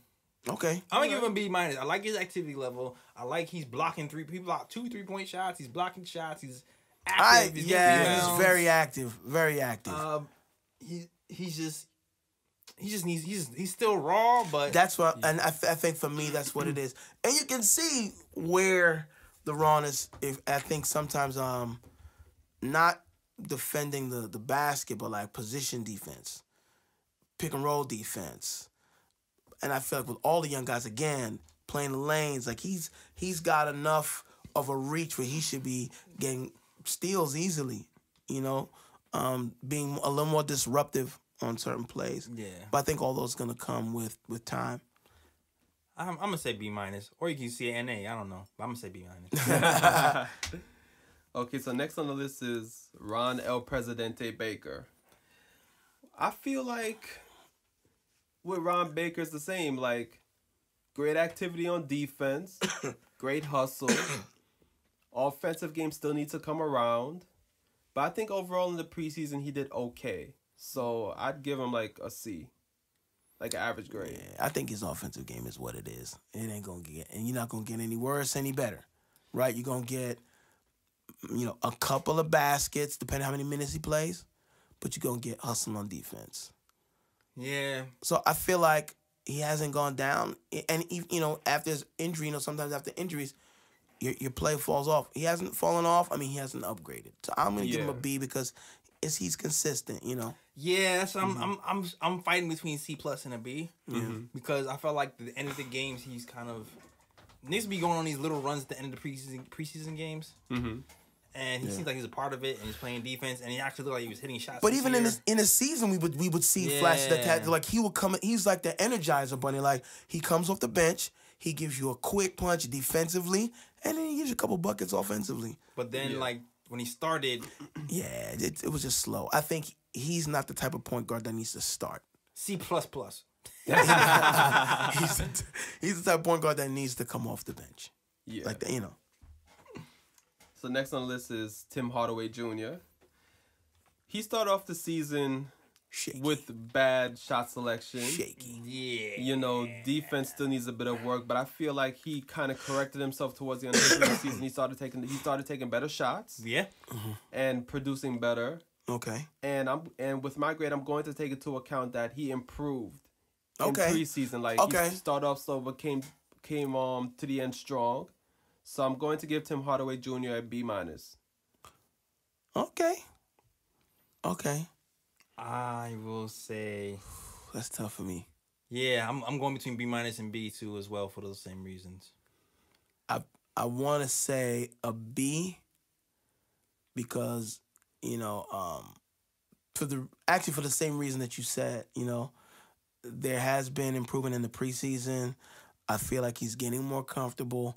I feel like he's settling in and allowing the game to come to him. And these are the things that we've asked him to do. Yeah.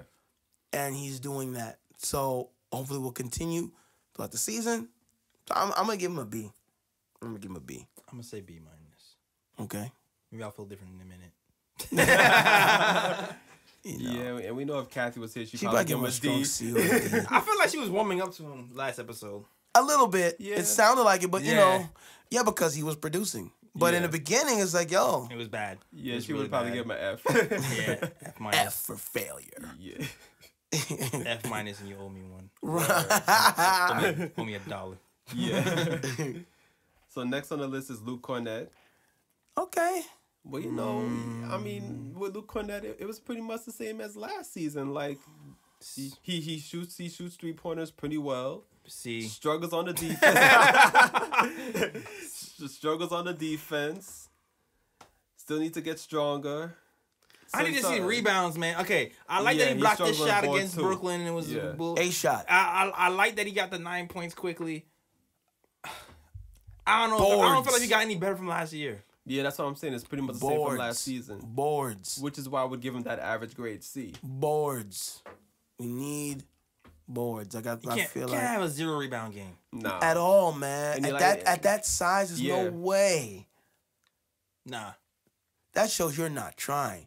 Yeah. You're the guy that's not winded after 30 minutes, bro. Word. Okay, so I guess we're gonna move to Isaiah Hicks. Okay. I'm not gonna front. There has been improvement. Yeah? There has been improvement from last season, because last season I was like, whose man's is this? Yes, definitely was. But this season I'm like, okay, I'm kind of figuring out who he is. I'm giving him that plus. Right. So I'm giving him that plus to this. So you know, I've been getting on Isaiah Hicks. I still think he needs to go to the G League, but I'm going to be fair. C+. I agree. I think that's as solid of assessment as you can get. He definitely has improved. I was surprised. You know, I wasn't really expecting much from him, to be honest. But yeah, he definitely has improved. So I think a C+ is good, man. Yeah. I'm with it. All right, who's next? All right, we're gonna go to Noah Vonleh. Okay. Even though he gets into foul trouble a lot, it seems like fouls is going to be a problem for him. You got to fix that problem. Yeah.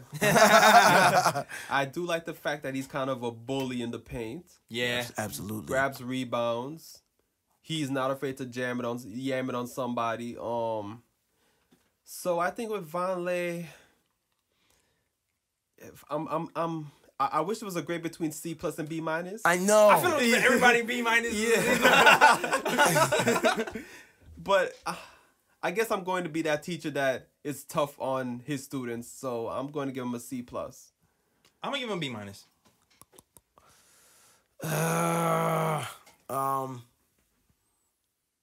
Give her C+. Damn. Yeah, that's why I wish there was a grade between B- and C+. That's why I gave out a C++. Right. I think I'm going with the C+, Yeah, man. C+. Yeah.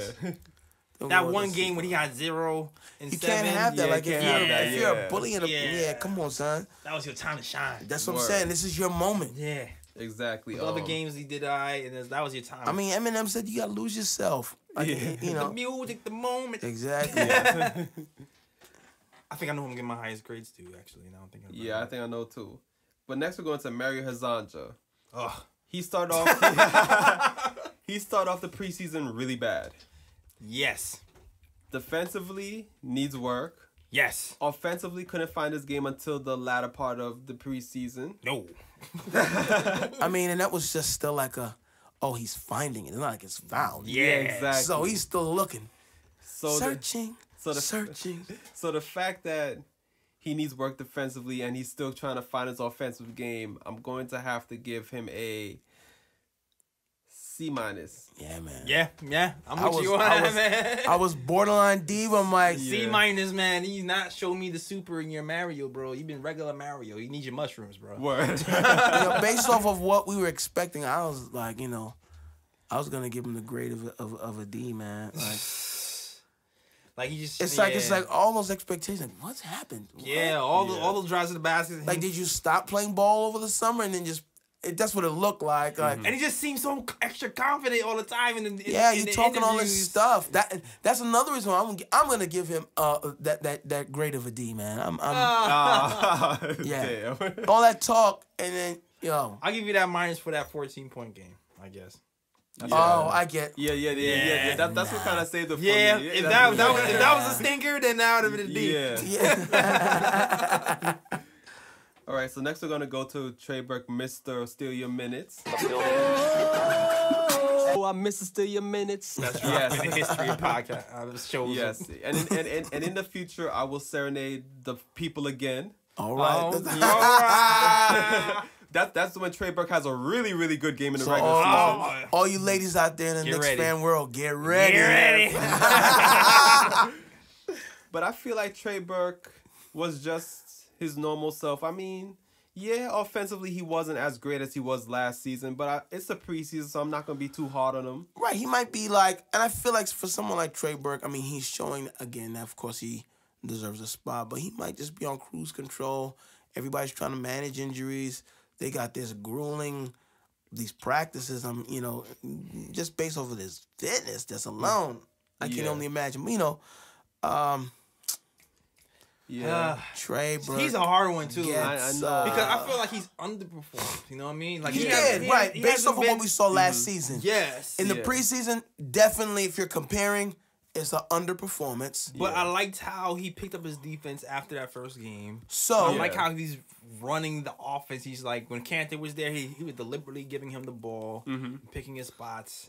so again, But he the made. shooting percentage has been... But you know what? I mean, and how I'm, I guess, playing, devil's advocate. Maybe he's working on those things specifically.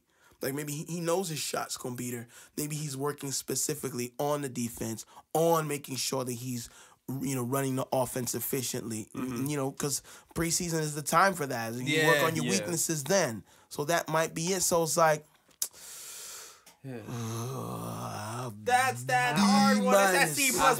I'm gonna give him the B. I'm gonna give him the B minus. Yeah, again, it's a case where it's like I wish there was a grade between that B Yeah. minus and C I'm plus. gonna give him the B minus.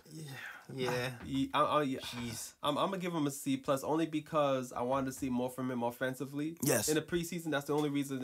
If Okay. he showed me more offensively, it would be a B minus. But Yeah, I'm gonna give him a C+ too. Because Yeah.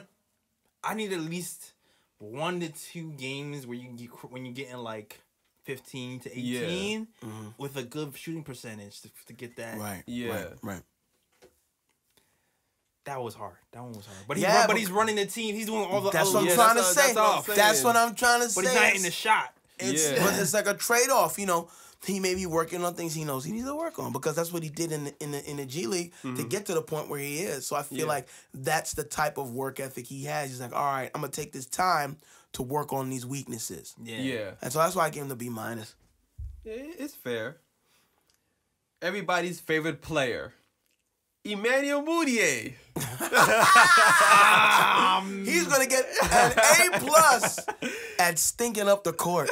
The only thing Mudiay showed me in the preseason is that Is that the name that Jonathan gave him is correct? I did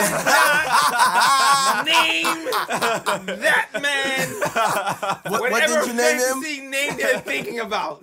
Your fantasy name is Duty and Mudiay. Did not come with yeah, that. the only thing he showed me this preseason is that he can pass the ball. That's the only thing he showed me. So that- therefore, he gets a D minus.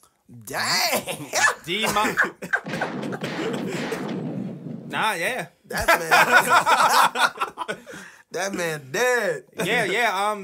I'm with that. Yeah, because the copy paste. passing is what prevents him from getting the F. Exactly. Yeah, pretty much. Exactly. Pretty much. That's the only thing he did right. Was pass. Yeah, D minus. I'm with it. Learn to walk and chew gum, then we can think about it. And now, the player I believe who might get the highest grade in preseason, Frank Ntilikina. Yeah. Sure. Now, going into the second season, the main thing I wanted to see with Frank was growth. Yeah. And that's what I saw, growth. Exactly. I like what I saw on offense. He was more aggressive on offense. Still good on defense. Therefore, I give him a B+. That's pretty much what I was going to give him. I'm giving him a B. Okay. But for same reasons. I still want to see Right. another step. Yeah. But I don't know. Maybe I'm being really tough. But No. I still like what I've seen. No, I don't think I yeah. gave anybody else a B. So I think everybody else has got a B minus yeah. or a so- C plus I think or so. a D. Yeah. I don't think anybody got a B yet. Nah. Nah. You got to go back to the tape and listen to that. But anyway, So yeah, I'm gonna give Frank a B for those same reasons. And he More definitely- aggressive. there's definitely been more of an upside. He physically looks more confident, more comfortable. Like to see him again, a little more comfortable again at the top of the key. But offensively, he's more comfortable. driving and feeling comfortable. He can take people off the dribble. Yeah, man. Head fake, run by, the Little- little floater. Netflix, head floaters, in and out, Left spin hand, moves. you know, Yeah. exactly. Going up with the left hand, so it's like, yeah. and he's not selling for the jumpers, you know. Exactly. So I'm definitely impressed with what I'm seeing, and I'm sure it's just gonna continue throughout the season. So Yeah, and also like how he sent Dinwiddie shot back to France. Boo! right, because nobody could guard him, you know. Yeah, So it's like, Or maybe no one has to guard him, according Right. to Kathy. Next, we're gonna go to Damian Dotson. Damian Dotson's kind of tough for me because I'm like, did we see enough of him? yeah, like Yo, here's the thing with Dot. He was killing in the first 3 games. He was getting garbage minutes, and he was killing it. And then he got into some of the main minutes, and he did okay. yeah, okay, yeah. So it's like it's hard to grade him too, cause I felt like there was one game I felt like he didn't even miss. There was one stat where he was like they were saying that he was the most clutch player in the preseason. Yeah, because he had that 12-point performance in overtime against the Wizards. Exactly. So he's shown some things. Yeah. But I'm not sure if it's enough. Like we doing a deep dive into preseason. This is kind of Word. crazy. So he's a hard one to grade too. So take all people watching and listening. Take all these grades with a grain of salt. It's like 4 games. yeah, we're just basing it off what we've seen, what we've heard. Not that much to go off of. Yeah, at all. I think Damian for me is hard. But he's still in that same range. That Yeah, C hard plus, to B grade. Yeah, minus C plus range. range, yeah. Hard to grade. I guess I can go with that too. I do Yeah. like how it seems like his seat is a lot more set this season for those shots. I like it. It seems like he's set, squared, and shooting. And I like that. I think if he gets the minutes, he's gonna be a really good player. For us. That's the problem. He needs to get the minutes. I would like to see him get some more minutes. But yeah. Yeah, so for me, Dotson's a C plus. And now, Alonzo Trier. Yeah, here we go. All right. Here's the So yes, I know Alonzo Trier has struggled a bit on defense. He still needs to work on that, but I like the fact that he's an undrafted rookie and he came to show out in preseason. He had that big 25-point game against was it the Nets in Brooklyn? The first game? Yeah. Yeah. 25-point game, 20 points in a quarter. Yeah. Second quarter. Alone. See what I'm listen. And he had some really solid offensive games. Right. Yeah, listen, man. There's a point in the preseason when I was questioning who was the best shooting guard on the team, Yeah. and I had to stop myself because I remember I was like, yo, this is only preseason. Yeah, he has to prove that he can do this game after game after game. 82 games. Exactly. Season. But based off of what he showed Right. in the preseason, my sleeper pick, Trier, Right. showed up. And then there was a stat too that said there was only 3 rookies who averaged over 18? Was it 18 points or 20 points? And shot over 50%? It was like, I forgot who it was. It was like, I think it was Ayton, Trier, and somebody else. Yeah, I remember that stat. I can't remember the third player as well. I'm definitely giving him a- but Aiden was on there. I know that for a fact. I'm definitely giving him a B. So I'm giving him a B. Yeah. Definitely giving him a B. Yeah, B. Just because this guy was supposed to be in the G League for sure. Yeah. Listen, And people are like, I don't know. that's why you gotta believe. That's why, Vince is talking about he's an NBA player. I can't see him being in the G League that much. you gotta believe. You gotta believe, man. And no matter what anybody tells you, you gotta believe in your own abilities. You know better than anybody else what you could do. And he's a perfect example of that. Everybody was trying to count him out, and now look. Yeah. Yeah. Undrafted to being one of those guys who you might have to keep your eye on. Yeah. Yeah. Steal. Might be a steal or draft. Most definitely. And that is the full list of players in preseason. I mean, unless you want to get to like Kadeem Allen and the players like that, but they're gone. we cut them. Exactly. No need. We're good. Yeah. All right. We've come to that time of the show where we have our O picks for those that are new to our program. Hi, new people. The O picks, we take the picks of the plays of the week and we pick some of our favorite ones, most spectacular plays, and we recapped them. Yeah. Anyway, so ooh picks. Oh yeah. Let's go. I know. Ryan, you got one? Yeah, I got I think I got 2 or 3. Okay. My first ooh pick goes to Frank Ntilikina. Okay. Since I've been Take mine. Go ahead. Since I've been very impressed with Frank this season, I thought, I have to give him a shout out on the ooh picks. Okay. It was a play in the Wizards game where I think Vonleh was setting a screen and got the ball to Frank. Okay. Frank came off the pick, and he lost Jeff Green in the pick. Mm-hmm. And then instead of driving to the basket, he saw that, he had space from Jeff Green. Yeah. So he just brought it back, stepped back, jumper, nothing but net. Yeah, that was nice. That was definitely a nice one. Yes. Again, we were talking about your man. Oh, I miss still your minutes. Trey. End of the first quarter. I mean, this guy's like business as usual, though. Inbounds the ball, catches the ball a little bit before half court, throws it up before the buzzer. Bang, nothing but net. But it was just a walk-off. Like, everybody's like, oh, my God. He's just... Yeah. How do you feel about his Debrat grades? Oh, yeah. Bruh. But the half-court shot... That was a swag?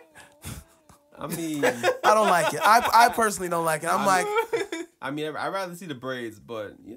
I was like, who is this? Or the fro. I like the fro. The fro's the cool. fro, I was like, the who fro. is this? Then I'm like, oh, no. Taking it back to the 1990 ATL. West Coast. That looks from West Coast, Yeah. actually. Yeah. Yeah, but, no, but the Brad was like, she was from ATL. The brat? Yeah. Yeah. I mean, she was, anyway. Yeah. That look is no bueno. All right, Jay, what's your ooh pick? I got like a 20 of them. Okay. Well, can I finish mine first? Yeah. Oh, yeah, go ahead. I know this is kind of sacrilegious, but this ooh pick is for the Wizards because I really like this. Bruh. So my first bruh pick goes to Ryan. Yeah. Yo, whose marriage is this? First of all, Ryan came in here at the beginning of the season talking about he's going to work for the Brooklyn Nets. Now you giving the Wizards ooh picks? Talking about he's going to wear the Knicks jersey under the shirt. Nah, bro, put it over the shirt. First of all, it would be strictly business. All right. Under the shirt? Nah. But the only reason I'm giving the Wizards this ooh pick is because I found this play to be really good. Okay. You're looking for a Jay. It was Jeff Green where Turn my back. it was Jeff Green where Jeff Green got the ball on the wing on the fast break.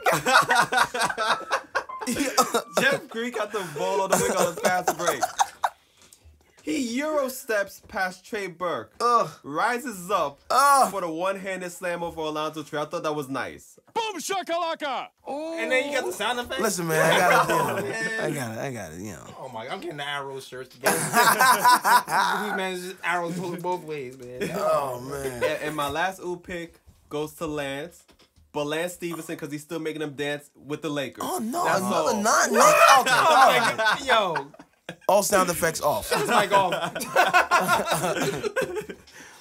What is happening? Do that Starbuck Wild. Turn this mic off. All Turn this these mic niggas games that happen. Yo. Oh, my man. I'm disgusted. Are all your ooh picks Knicks picks, Jay? Yes. Okay, I just had to check, man.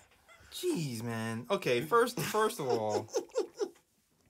Oh man, how many Frank highlights do I have? First of all, Okay. there was this one play where Frank is on the left side of the court. Mm-hmm.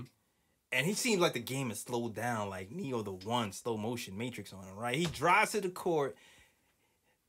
4 kind of Nets defenders kind of collapse on him.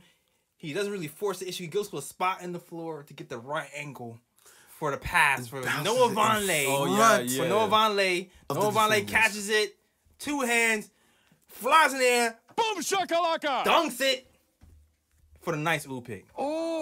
That's one. That was definitely good. Yes. Another one.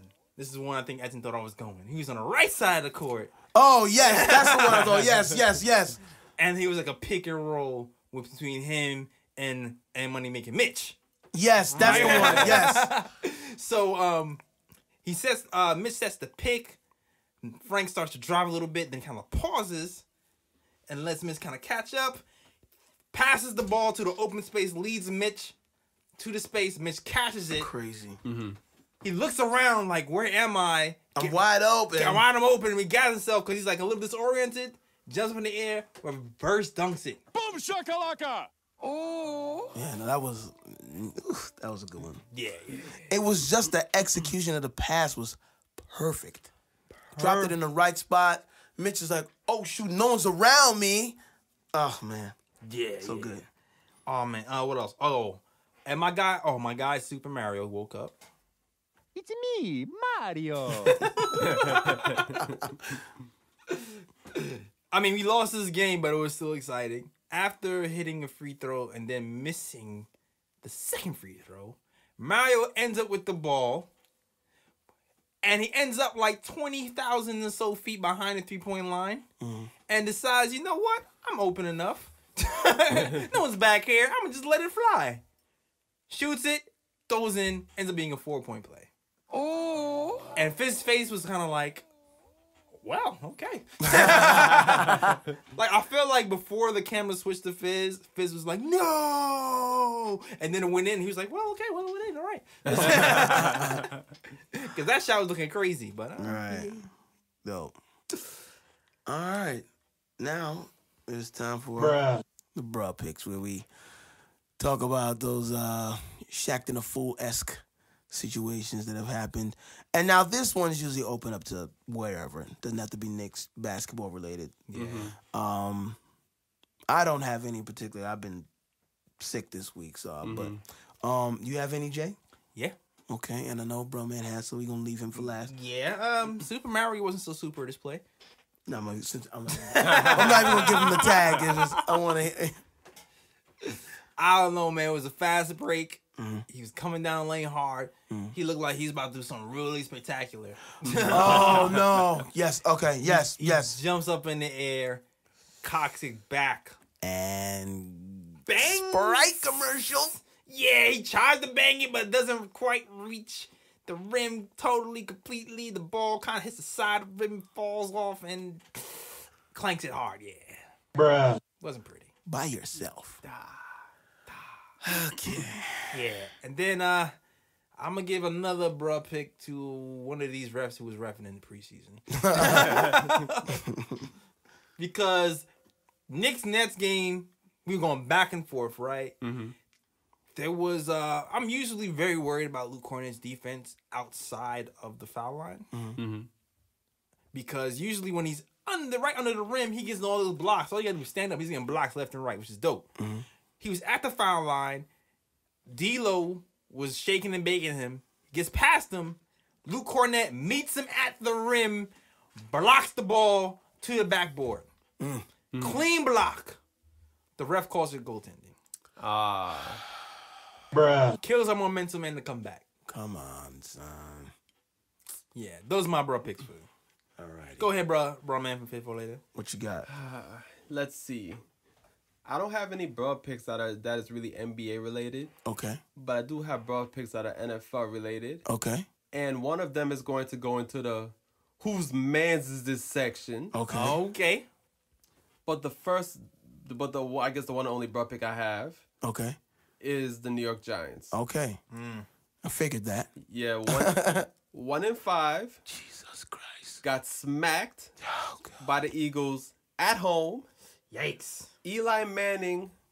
Whose mans is this? Because I don't know. I don't know what Eli I'm watching right now. Listen, this is the aged Eli, bro. Yeah. I mean, anyway. And it's just all bad for the Giants. Bottom of the NFC East. It's just terrible. Oh, man. And it's interesting that my home and my new home play. And, yeah, not happy about that. Yeah, it's just terrible. Well. And now I'm going to go into our new section. You know, whose man's? So whose man's is this? This is the extension of the bruh. Yeah. It's like levels. It's like a level, like Inception, you know? Exactly. So you know when cuz everybody, you know, we've all played sports, right? Right. Yeah. And you know when you're picking teams or whatnot, and you know you're picking out, you know, guys that you want on your team. Right. And there's always those one or two guys where, you know, you're just like, They're gonna get picked last. yeah, 'cause, you know, you don't really want them on your team, but then you have no choice because, you know, they're the only people remaining. Right. Just don't pass them the ball. Yeah. So Get a good workout. Just run. Yeah. so at Just screens. So at the Cowboys game, there was Conor McGregor. And I'm sure y'all know what happened to him in the previous week. He got his ass beat. Washed up. You know, so he's at the Cowboys game and he's on the field. You think, you know, Conor's pretty athletic. You know, he's a fighter, you know. Right. Not much body fat, you know. Right. So this man picks up a football and he attempts to throw the ball. Oh, no. How many yards? 2? It's, 5-yard pass? It's not even the Who fact can throw better, him and 50 Cent? he probably throws better than 50 Cent. But the ball did not go far. His form was all the way off. He ain't have no son, huh? And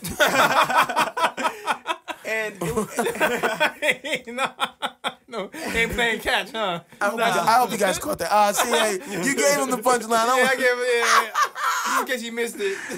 Just in It case was you mad didn't subtle, I catch know. it. It was mad subtle. yeah, but it's just, you know, Yo. you just see him throw the ball and it just makes you want to say, whose man's is this? Because it's like his form. You can just tell he never touched a football in his life. If he had a son, he would absolutely not be proud at that moment. Underhand. Exactly. Dad, for shame. Oh my God. Underhand. That's it. Just, you know. There you go. All right. Go long, son. Oh man. Yeah. Well, that segment's actually gonna be fun to continue with, man. But yeah, so that is the end of another episode. Do you know whose man's this drop? We'll find one, or we can make one. Yeah. We'll figure it out. We're gonna add that. Definitely Ryan's voice. I think it's Right. Ryan's voice. Who's man? Yeah. We have matter of fact, no, I got it. Don't worry. I got it. Ryan's voice is the drop voice. But yeah, man, we look forward to the beginning of the season getting in full swing, and hope you guys are as well. Social media time. You can find me on all social media platforms at Edson Sean, EDSONSEAN. Also follow my band The Experience, THEEXPERI3NCE. Jay, where can they find you? They can find me at JLS Draws Things. That's JELLIS Draws Things. Nothing special, no $S, none of that. Straight up J Ellis Draws Things. And he definitely can draw. If you need some graphics, hit him up. He's inspired me to get back into my drawing as well, man. So, you know. Yeah. If I get some time, hopefully I get some time. I want to make a Mitch and Trier. Yeah, do it. Yeah. I gotta start thinking about the Christmas joints before. Oh I yeah. gotta start thinking about that right now. Yeah, do it. Hoodie's coming soon. Ryan, where can they find you? They can find me at Sir G is chilling. Sir G is chilling. That is SIRG is CHILLIN, and obviously, as you know, been riding heavy right now because I'm a Knicks beat writer for TSJ 101 Sports. So make sure you check the website often. That is thenickoftimeshow.com. Yes. For blogs and all other Knicks stuff, merchandise. You know, pick up your merch, buy your merch. And what else? What else is on there, Jay? Oh, we got merch, we got blogs, and you also see the latest episodes on there. The latest SoundCloud stream up there. Wonderful. For you to listen to. Wonderful. Oh yeah, and also you know what? Also, you need to go to youtube.com/NickofTimeShow to catch us on YouTube. Yeah. Yes. See us, see our pretty faces. Word. Especially mine. Oh boy. Maybe not. And on that note. Wait. Bruh. One more thing. And one more thing. There will be like a little meet and greet happening on November 2nd. Oh, yes. I forgot the name of the bar. Ah. But it's gonna be Posting and Toasting Knicks Field School, Nick of Time Show, Knicks Fan TV. We're all gonna be there November 2nd for the Dallas versus Knicks game. Yes. Follow us on social media, either on Instagram or Twitter, thekotshow.com, or Instagram, thenicoftimeshow.com, or even on YouTube. I'll have the information up on YouTube as well. Okay. Now, go ahead. Now. Peace. Peace and love out to where you from, but all about the